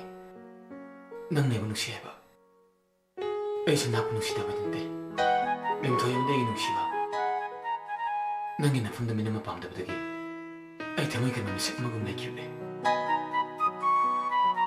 ꯅꯪꯒꯤ ꯊꯃꯣꯏꯗ ꯑꯩꯕꯨ ꯅꯨꯡꯁꯤꯕꯒꯤ ꯗꯒꯥ ꯃꯆꯦ ꯑꯃꯇꯪ ꯈꯥꯛꯄꯤꯔꯝꯕꯁꯦ ꯑꯩꯒꯤꯗꯤ ꯂꯥꯏꯕꯛ ꯐꯕꯅꯤ ꯅꯍꯥꯛꯀ ꯂꯤꯟꯊꯣꯏꯒ ꯌꯥꯏꯐꯕꯁꯨ ꯑꯣꯏꯁꯅꯨ ꯁꯅꯥ ꯑꯩꯕꯨꯗꯤ ꯂꯥꯟ ꯂꯧꯒꯅꯨꯀꯣ ꯑꯩꯅ ꯅꯉꯣꯟꯗ ꯍꯥꯏꯅꯤꯡꯕ ꯋꯥꯍꯩ ꯑꯃꯇꯪꯗꯤ ꯑꯩꯅ ꯅꯪꯕꯨ ꯅꯨꯡꯁꯤꯔꯨꯕ ꯑꯁꯤ ꯃꯇꯝꯗꯤ ꯄꯨꯟꯁꯤꯒꯤ ꯃꯥꯡꯗꯕ ꯑꯣꯏꯒꯦ ꯑꯩ ꯆꯠꯂꯒꯦ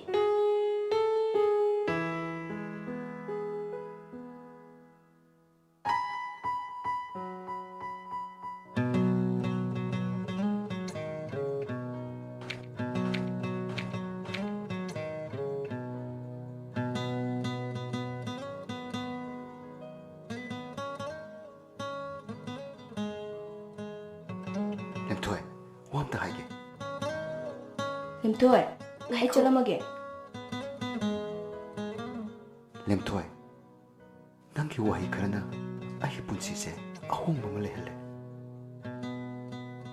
ꯅꯪꯕꯨ ꯅꯨꯡꯁꯤꯔꯨꯕꯅ ꯑꯩꯒꯤ ꯐꯤꯔꯦꯞ ꯑꯁꯦ ꯂꯦꯞꯈꯤꯕꯅꯤ ꯉꯥꯟꯕ ꯑꯁꯦꯡꯕꯅꯤ ꯅꯪꯅ ꯈꯪꯅꯔꯨꯕꯗꯒꯤ ꯑꯩꯒꯤ ꯊꯃꯣꯏꯁꯦ ꯀꯅꯥꯝꯇꯒꯤ ꯃꯃꯤ ꯇꯥꯈꯤꯕ ꯂꯩꯇꯦ ꯈꯨꯝꯃꯨ ꯂꯦꯝꯊꯣꯏ ꯅꯪ ꯑꯩꯕꯨ ꯅꯨꯡꯁꯤꯕ ꯁꯨꯡꯉꯝ ꯉꯝꯂꯣꯏꯗ꯭ꯔꯥ ꯍꯥꯏꯌꯨ ꯂꯦꯝꯊꯣꯏ ꯅꯪ ꯑꯩꯕꯨ ꯅꯨꯡꯁꯤꯕ ꯁꯨꯡꯉꯝ ꯉꯝꯃꯣꯏꯗ꯭ꯔꯥ ꯑꯩ 하요 램토이 난 아이번 누시고 쏙만 뭐더라 세 하요 하요 세 램토이 세 하요 봐세 하요 세 ꯉꯥꯟꯕ ꯑꯩ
ꯍꯜꯂꯣ ꯇꯥꯔꯕꯣ ꯎꯝ ꯑꯩꯗꯤ ꯅꯪꯒꯤ ꯋꯥꯈꯜꯗ ꯇꯨꯝꯕ ꯌꯥꯗ꯭ꯔꯦ ꯑꯁꯦꯡꯕꯒꯤꯔꯥꯅꯦ ꯑꯁꯦꯡꯕꯅꯤ ꯃꯤꯠꯁꯦ ꯎꯏꯁꯜꯂꯨ ꯁꯨꯡꯌꯥ ꯌꯥꯗ꯭ꯔꯦ ꯃꯤꯠꯁꯤꯗ ꯅꯪ ꯎꯗꯅꯇ ꯂꯩ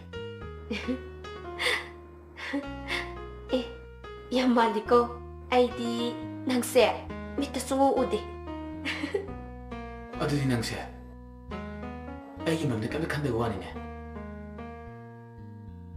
ꯅꯪ ꯅꯨꯡꯁꯤꯕ ꯉꯝꯗ꯭ꯔꯕꯅꯤꯅꯅꯦ ꯑꯩ ꯅꯪ ꯀꯣꯛ ꯁꯤꯗꯣꯛꯄꯤꯔ ꯂꯣꯏꯔꯦ ꯁꯤꯕꯕꯨ ꯉꯝꯒꯗ꯭ꯔꯥꯅꯦ ꯑꯩꯈꯣꯏꯗꯤꯅꯦ ꯑꯃꯨꯛ ꯍꯥꯏꯕꯁꯤꯅ ꯂꯣꯏꯔꯕꯅꯦ ꯍꯣꯏ ꯏꯕꯨꯡꯉꯣ ꯈꯪꯖꯔꯦ ꯁꯤꯕꯒꯤ ꯃꯍꯨꯠꯇ ꯆꯠꯂꯁꯤ ꯍꯥꯏꯔꯛꯇꯧ ꯃꯥꯜꯂꯦ ꯅꯪꯒꯤ ꯃꯑꯣꯡꯗꯣ ꯑꯗꯨꯒꯤ ꯋꯥꯕꯨꯗꯤ ꯈꯜꯂꯗꯅ ꯅꯪꯁꯦ ꯏꯅꯥꯛꯇ ꯊꯝꯅꯤꯡꯉꯕꯅꯦ ꯇꯨꯝꯕ ꯌꯥꯗ꯭ꯔꯤꯁꯦ ꯇꯨꯝꯕ ꯌꯥꯅꯕ ꯉꯥꯏꯉꯝꯗꯕ ꯈꯤꯠ ꯇꯧꯔꯅꯣ ꯃꯇꯝ ꯌꯥꯝ ꯋꯥꯠꯂꯤ ꯁꯦ ꯇꯨꯝꯃꯣ ꯇꯨꯝꯃꯣ ꯁꯨꯝꯕꯤꯔꯒꯦꯁꯦ ꯌꯥꯔꯦꯀꯣ ꯊꯦꯡꯉꯁꯦ ꯕꯥꯏ ꯒꯨꯗ ꯅꯥꯏꯠ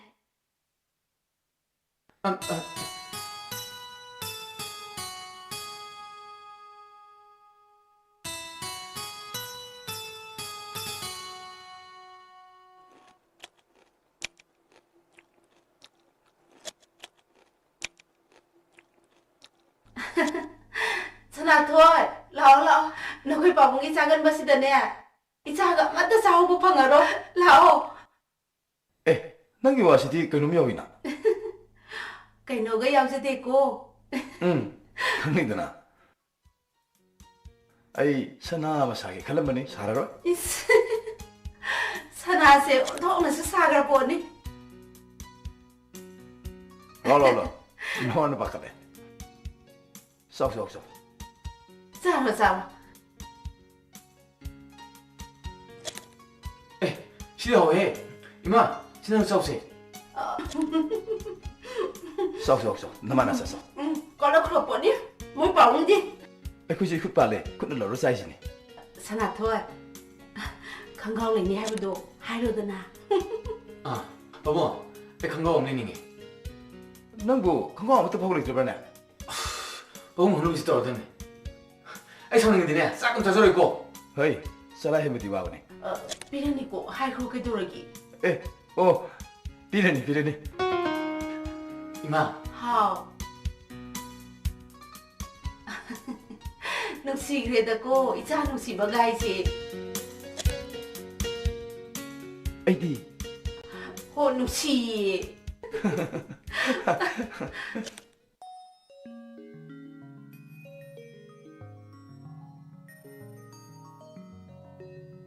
선아 아이 너무 담으시게 누시 아이 분치세 나하긴 해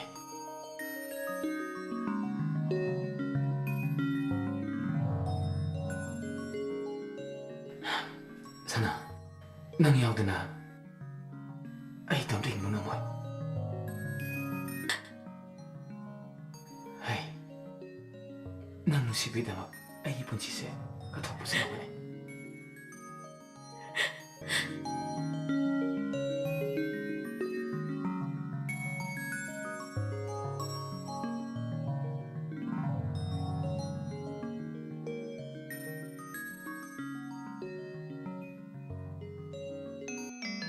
अजी कॉलेज लाइफ से लोगी नहीं खंबे नुमाई थी नंदी जमीले क्या पार गए पादे दा लाइक तो बगा सांग सांग दे यूं थबक यम कला ब्रो कन दे दा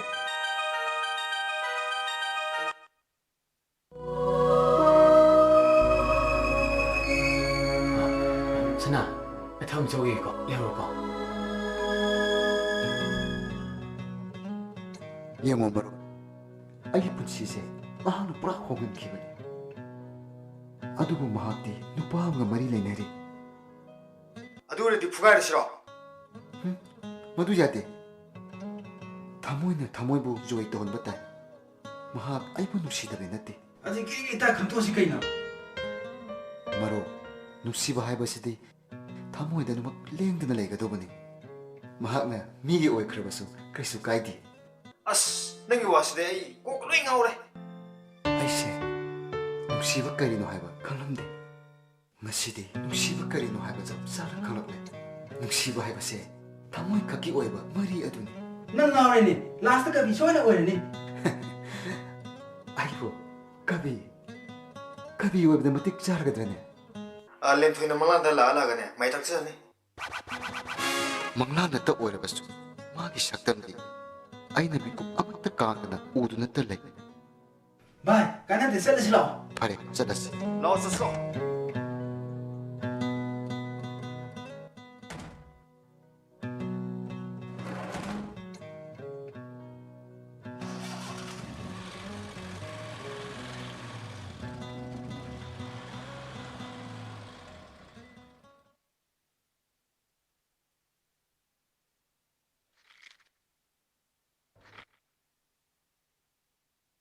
ꯃꯨꯇꯥꯃꯣ ꯀꯩꯗꯧꯔꯦ 이비모부 호스피탈ꯗ ꯄꯨꯗꯨꯅ ꯀꯟꯕꯤꯕ ꯅꯨꯄꯥ ꯃꯆꯥꯗꯣ ꯀꯧꯔꯒ ꯁꯛꯈꯪ ꯃꯥꯏꯈꯪꯅꯁꯤꯔꯥ ꯐꯩꯅꯦ ꯑꯗꯨꯗꯤ ꯂꯩꯐꯝꯕꯨ ꯈꯪꯉꯦ ꯍꯥꯏꯕ꯭ꯔꯣ ꯑꯗꯨ ꯊꯧꯗꯣꯛ ꯊꯣꯛꯈꯤꯕꯗꯨꯗꯤ ꯐꯅ ꯀꯨꯏꯔꯦ ꯅꯨꯄꯥ ꯃꯆꯥꯗꯨꯕꯨꯗꯤ ꯎꯂꯧꯗꯒꯤ ꯑꯣꯏꯔꯃꯥꯅꯤ ꯄꯨꯛꯆꯦꯜ ꯆꯥꯎꯕ ꯑꯉꯥꯡꯅꯤ ꯃꯥꯒꯤ ꯂꯃꯟ ꯇꯧꯔꯤ ꯁꯛ ꯅꯨꯡꯉꯥꯏꯈꯪꯅꯕ ꯍꯥꯏꯁꯤꯗꯤ ꯐꯩꯗꯤ ꯑꯩꯈꯣꯏ ꯕꯦꯝꯃꯗꯤ ꯅꯨꯄꯥ ꯃꯆꯥꯗꯨꯒꯤ ꯌꯨꯝꯗ ꯆꯠꯂꯨꯔꯃꯥꯅꯤ ꯃꯣꯏꯒꯤ ꯑꯍꯜ ꯂꯃꯟꯁꯤꯡꯗꯣ ꯌꯥꯝ ꯐꯩꯌꯦ ꯑꯍꯜ ꯂꯃꯟꯁꯤꯡꯅꯁꯨ ꯈꯪꯍꯟꯅꯤꯡꯉꯦ ꯍꯥꯏꯌꯦ ꯑꯗꯨꯒꯤꯁꯨ ꯃꯇꯝ ꯂꯥꯛꯈꯤꯅꯤ ꯅꯨꯄꯥ ꯃꯆꯥꯗꯣ ꯑꯗꯨ ꯍꯥꯟꯅ ꯀꯧꯕꯤꯁꯤ 바보 이마 아이 잘로키게 ꯅꯤꯡꯊꯣꯏ ꯉꯥꯏꯈꯣ ꯅꯪꯒꯤ ꯑꯦꯛꯁꯤꯗꯦꯟꯗ ꯅꯪꯕꯨ ꯍꯣꯁꯄꯤꯇꯥꯜꯗ ꯊꯤꯜꯂꯝꯕ ꯅꯨꯄꯥꯗꯣ ꯌꯨꯝꯁꯤꯗ ꯑꯝꯇ ꯄꯣꯔꯛꯑꯣ ꯑꯩꯈꯣꯏ ꯁꯛꯈꯪ ꯃꯥꯏꯈꯪꯃꯤꯟꯅꯅꯕ ꯍꯣꯏ 바보 ꯍꯌꯦꯡ ꯑꯣꯏꯅ ꯂꯥꯛꯅꯕ ꯍꯥꯏꯌꯨꯀꯣ 이마 아드데 이빠 할게게거 ꯍꯣꯏ ꯍꯣꯏ ꯍꯣꯏ ꯆꯠꯂꯣ ꯆꯠꯂꯣ 바보 아이 잘래 ꯆꯠꯂꯨ ꯆꯠꯂꯨ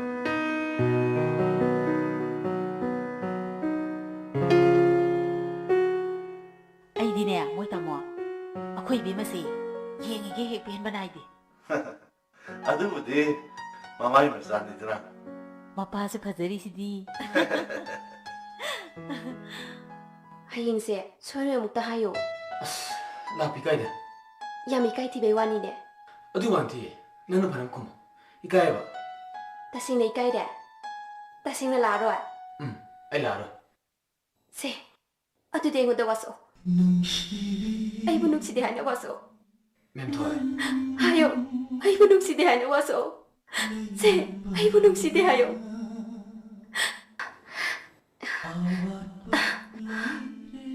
세. 깎구나. 아이 소리는 나네.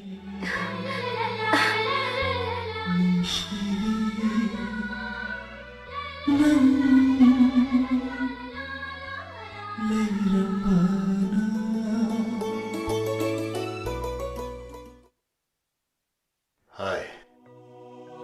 Nasu nupina mabu laikan narakpa nupado lakani haibadu nang khangabro. ꯀꯗꯥꯏꯗꯒꯤ ꯑꯩꯗꯤ ꯈꯪꯒꯗꯒꯦꯅꯦ ꯑꯩꯉꯣꯟꯗꯗꯤ ꯍꯥꯏꯁꯨ ꯍꯥꯏꯗꯅ ꯑꯩꯁꯨ ꯃꯃꯥ ꯉꯥꯡꯅꯕꯗ ꯈꯪꯕꯅꯦ ꯄꯨꯄꯨ ꯑꯕꯣ ꯑꯩꯕꯨ ꯍꯣꯁꯄꯤꯇꯥꯜꯗ ꯄꯨꯈꯠꯄꯤꯈꯤꯕ ꯗꯗꯥꯗꯨꯅꯦ ꯐꯝꯃꯣ ꯐꯝꯃꯣ ꯀꯣꯏꯒꯅꯨ ꯑꯩ ꯄꯥꯕꯨꯡꯒ ꯏꯃꯥꯒ ꯀꯧꯊꯣꯛꯈꯤꯒꯦ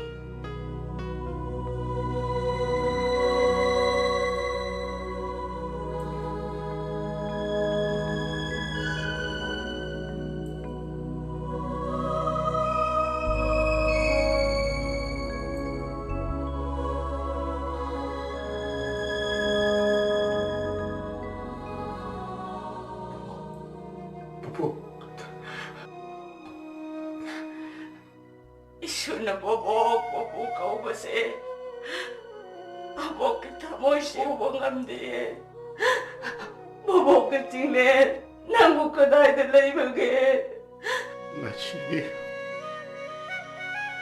오그라마 저거 그냥 딩칭레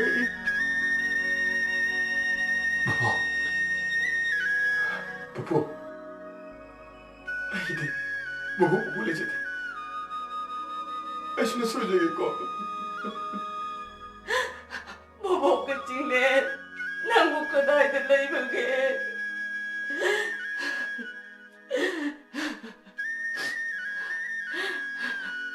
마치게 시원하버지 너무 누나이래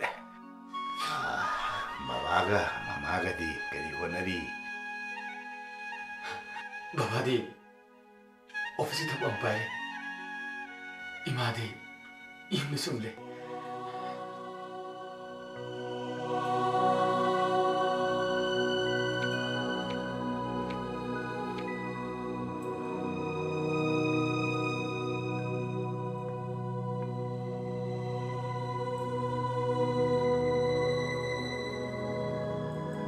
이붕어시라 바봉가 이마가네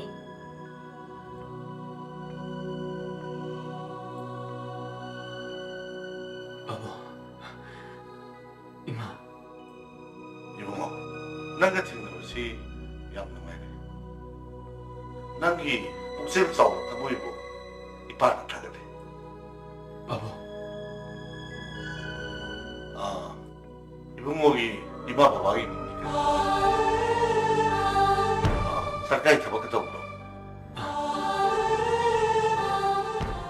एजुकेशन डिपार्टमेंट की जेडी होने पुई इमादी सुन ले 이붕어기네 지는 나우디 깨야노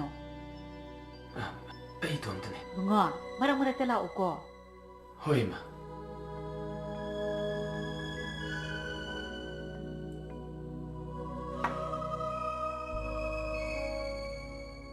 이붕어시디 까나노 니네네 강어로이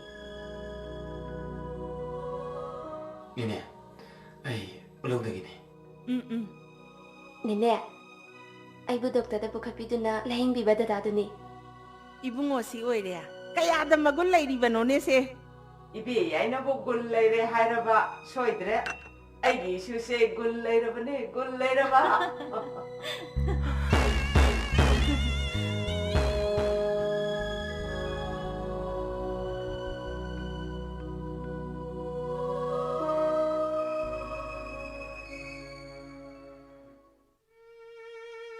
ꯃꯍꯥꯛꯀꯤ ꯃꯁꯛ ꯑꯣꯏꯔꯕ ꯋꯥꯈꯜ ꯑꯃ ꯑꯩꯒꯤ ꯄꯨꯟꯁꯤ ꯑꯩꯒꯤ ꯋꯥꯈꯜ ꯀꯅꯥꯗꯅꯣ ꯑꯩꯅ ꯇꯥꯅꯤꯡꯗꯕ ꯆꯦꯟꯁꯤꯅ ꯀꯔꯝꯅ ꯍꯥꯏꯒꯅꯤ ꯑꯩ ꯍꯥꯏꯕ ꯉꯝꯂꯣꯏ ꯂꯣꯠꯀꯅꯤ ꯄꯨꯟꯁꯤ ꯆꯨꯞꯄ ꯂꯦꯝꯊꯣꯏꯒ ꯑꯃꯨꯛ ꯍꯟꯅ ꯎꯅꯗꯕꯅ ꯑꯩꯒꯤ ꯑꯐꯕ ꯑꯣꯏꯒꯅꯤ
ꯍꯣꯏ ꯀꯩꯗꯧꯔꯒꯦ ꯀꯩꯁꯨ ꯇꯧꯗꯦ ꯆꯠꯂꯁꯤ ꯂꯥꯛꯑꯣ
Sanatoy na handang baraksi matay ang mga ito uri si kayo.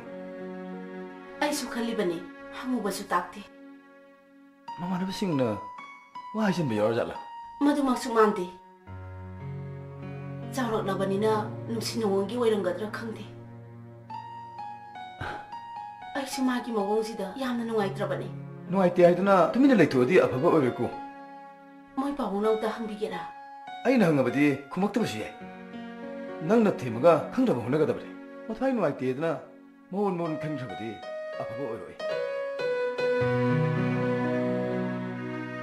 Haima, ita hara edana.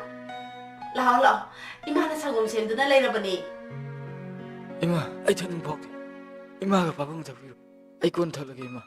Hoy, nasado isok-sok tanuwi. Nasasok na ba tagiluso? Nang ikada oy na poro ohay bro. Hoy ma. So, sanggom na bitokso.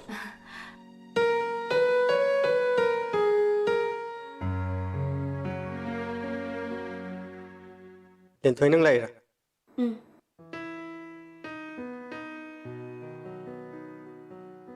Ibomcha. Sanatoy na ibondegi laptolibase. Karigino haiba ay khangde. Mana nungaigidaba thawak mata nang tawgidaba natra. Ay di ngasi phawba. Mana nungaroidaba thawak mata dawtre. Mahang na igi phone paidaba imaram. Ay khangde. Fare, adudi ai Sanatoy ga wari amtang sanarkige. Mana kari khalibano haibdo ai amtang khangtorkige.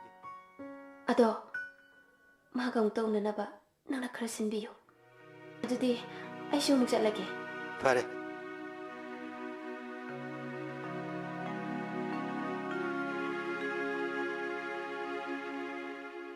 Sanatoy, nang nan lem toy kari dang ta latholibano.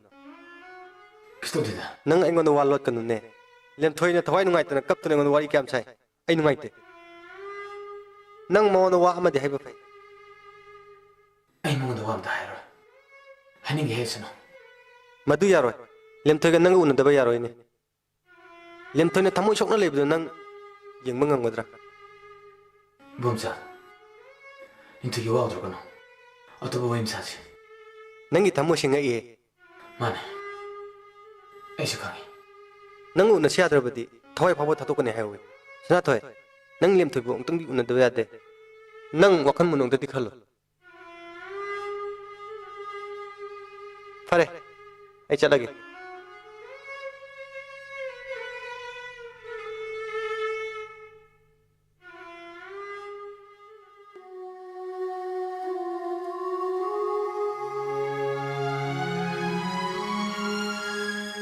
Lentoy.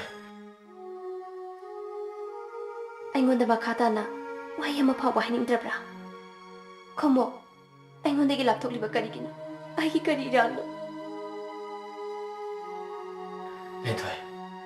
Nang sinanate. Ay siyanate.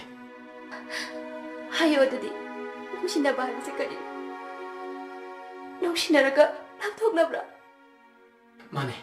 Laptop na nungsiba. Aigi thamoidadi nang munungsi. Nungsibagidamak kathokpa ngamgani. Nangi thamoidadi aigidamak kathokpa ngamde. Ai ngasidi nangi namangda sigani. Nangbu nungsirubagidamak thawaiase thagani. Lentoy, nawa kanila. Inakta singsilakano. Aigi rankari. Nangna aingondegi laptokpa. Hayo aigi rankari no. Hayo aigi rankari no. Lentoy!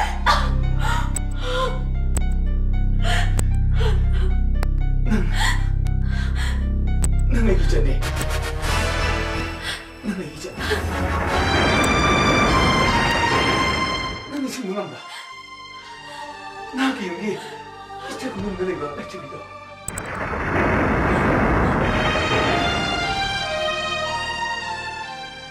Ijan kadano. Dali shu. Ijan piruho. Kadano piruho ba? Didi aigi ni nangi aduwayu. Kadano piruho ba? Dali shu. Ijan na ay haya rodra. Dada. Piruho kada. Piruho ni. Se. Lo, asida tamurasi. Dada.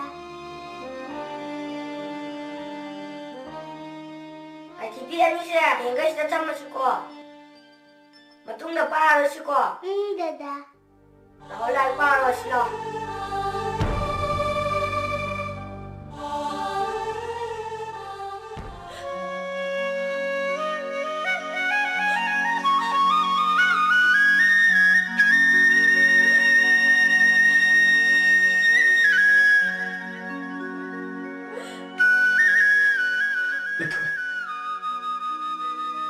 너는 삐삐매다 누시니 거부 군지로 애만도 없어 세민도 너는 거부는데 거 제거 나다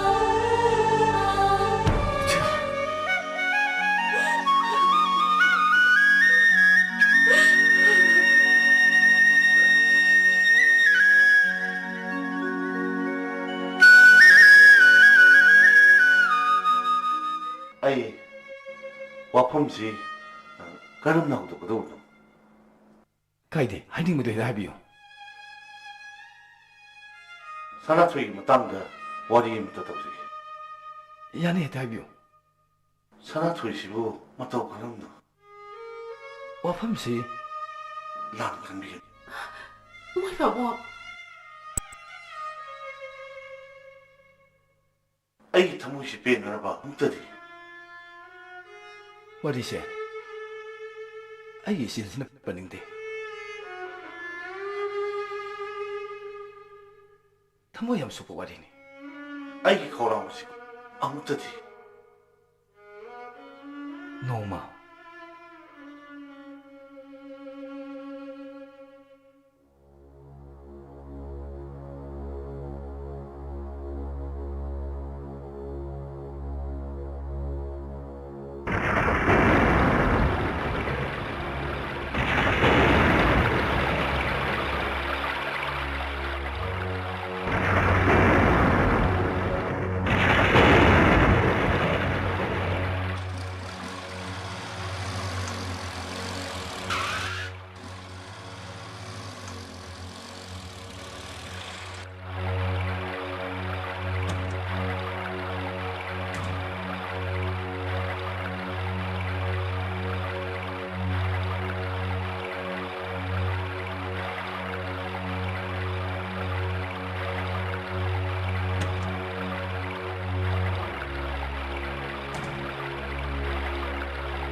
sida isa pangdidrabi ayam di moy babuna isa sabna na kole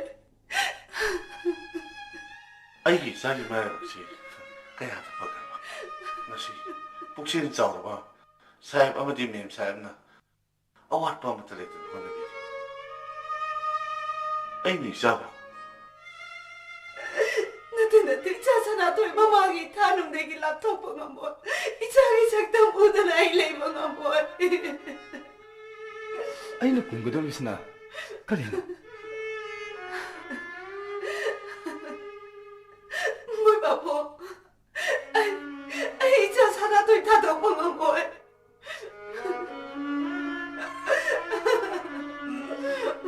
ꯑꯗꯨꯗꯤ ꯑꯩ ꯅꯣꯡꯃ ꯂꯥꯛꯆꯔꯒꯦ. ꯑꯩ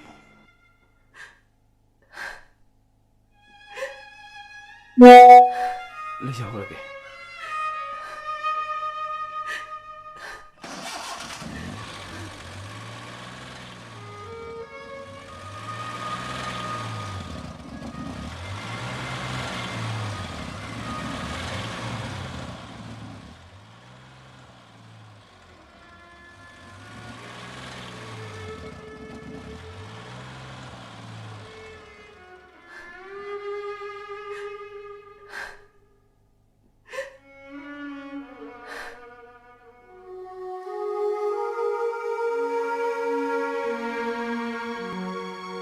ꯏꯁꯨꯒꯤ ꯄꯨꯟꯁꯤꯗ ꯊꯃꯣꯏ ꯁꯣꯛꯅ ꯂꯦꯜꯂꯝꯒꯗꯕꯗꯣ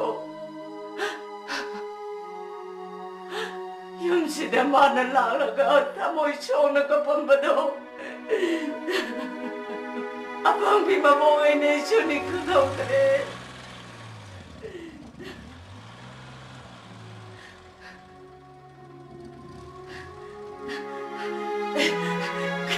이수 나와버려 그대우래 이수 보락더라버디 고모 그대우라버기 이수 보락더라버디 고모씨 이마 너수 사나들도 아무것도 못해내는데 아이 짠게 아이 나오르게 이수 나이제르게 이수 사나들기 말아이 명시 어떡분이 되고 너 잠시만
ꯑꯩꯒꯤ ꯄꯨꯟꯁꯤꯁꯦ ꯅꯨꯡꯁꯤꯗ꯭ꯔꯥ ꯋꯥꯔꯤ ꯀꯌꯥ ꯊꯧꯗꯣꯛ ꯀꯌꯥ ꯂꯣꯏꯕ ꯅꯥꯏꯗꯅ ꯊꯦꯡꯅꯔꯦ ꯗꯗꯥ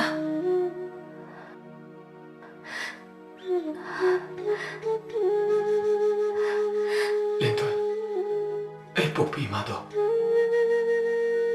ꯑꯩꯕꯨ ꯄꯣꯛꯄꯗ ꯇꯥꯏꯕꯪ ꯇꯥꯊꯣꯛꯈꯤ ꯉꯁꯤꯅ ꯅꯪ ꯑꯩ ꯏꯄꯥ ꯑꯝꯇꯒꯤ ꯃꯆꯥ ꯑꯣꯏꯔꯦ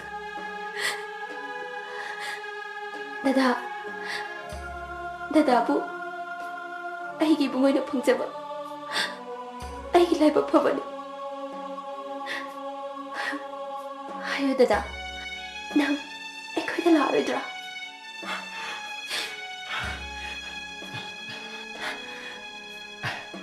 ꯂꯦꯟꯊꯣꯏ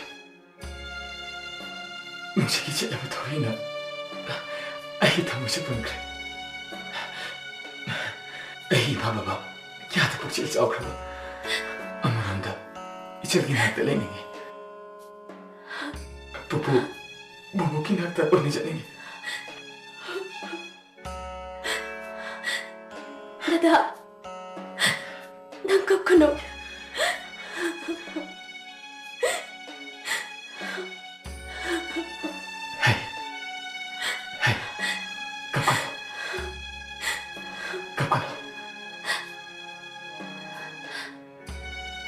이제는 그런 복잡해. 나 다시.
Sanathoi ta khajin maruni. Nangagi laibakta asuna to tangkhmarani. Ai isa Sanathoi kai da bangabon. Ai kana yang gale ham tuino. Isi kana do na tini. Makoi tu sida jani, akoi tu sida jani. Isagi di marai ko farabani. Isagi punsi nuai bong kamoi. Naki nasa Sanathoi je kanam tagi oi. Isa Sanathoi ki puksel ai muna kami. Moi babo. Isa Sanathoi bu kami ko. Pare pare. Pota.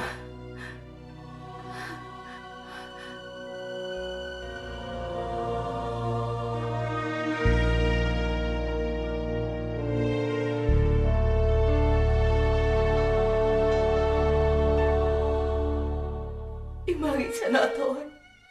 Isaga imaga lano hai bado oiradra. Ima ibang kandre. Ima. Ai ima de na ne. Na chagi. Atu ko ima ka nam to ite. Babo ki sigle.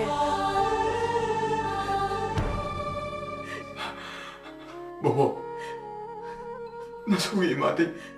Mahal de lebisi. Bobo bogi ta foto sana jari. Ai bu. Macha oi mi minung sida. Nasi shu. Na sugi punchi awat pe yaw na. Ima gi minung sida chau jare. Sanathoi. Bobo. Masidi. Imanam singe marta. Awat pelit ni jare. Sanathoi. Babo ki sigle. Babo ki dakte matam khala lai ruse. Sanathoi.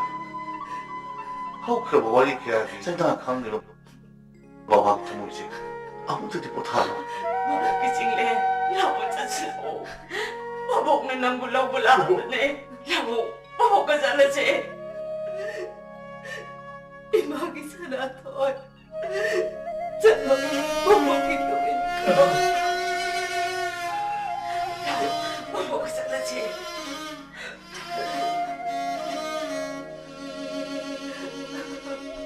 Ima.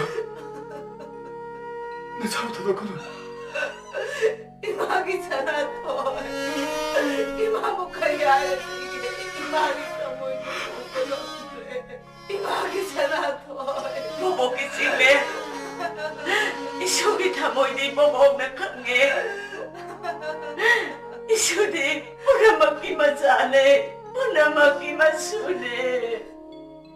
Babo jalagi ko. Nang marang-marang na dilaw ko.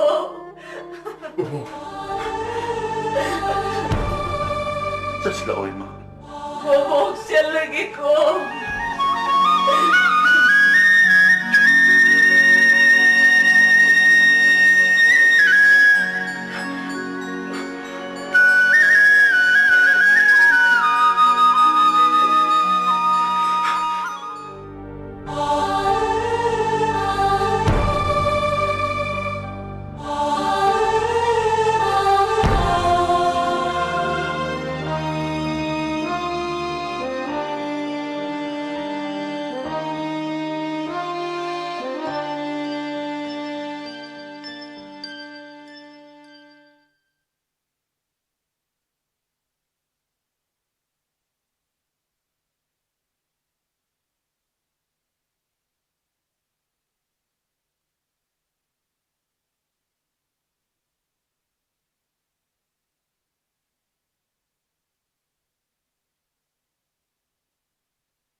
Kaichal Akam Lekai, Imphal West, Manipur. Drug natraga yu, alcohol, addiction, amadi, mental disorders, pungning wakal gi laina sing laying jari. Hariba mafam asida laying liba pungning wakal, mental disorders kina, depression, anxiety, bipolar disorder, schizophrenia, amadi atay psychotic disorders sing. Tonga no pungning wakal ga mari laina ba laina sing. Amasung nisadi gi oirak pa pungning wakal ga mari laina ba laina sing. Experience laina ba doctor amadi staff sing na kupna. 24/7 CCTV camera da monitor tawraga laying jari. Drug addiction amadi yu alcohol addiction problem problems लाइंजरी मफम experience लेरब doctor clinical psychologist staff पुनः कुपन सेनरग लाइंजरी मफम weekly की health checkup तौजरी नुंगाइबा हाइजेनिक मसा मसा की बेडिंग एसी रूम नुंगाइब मोंग चिक्सिन सेनदुना लाइंजरी लाइंग पेशेंट्स फैमिली की चांग नाइन family counselling individual counselling weekly basis तौजरी मफम लेबोरेटरी टेस्ट तौब की खुदचाबू फंगीगनी अकुप मरोल की कॉल तौयु 986303286 लोइनना 6009214827 लोइनना ऑफिस की number 0385356441 ngasi magtanabiu yaipokpa the rehabilitation and child care center kwakechil akham lekai Imphal West Manipur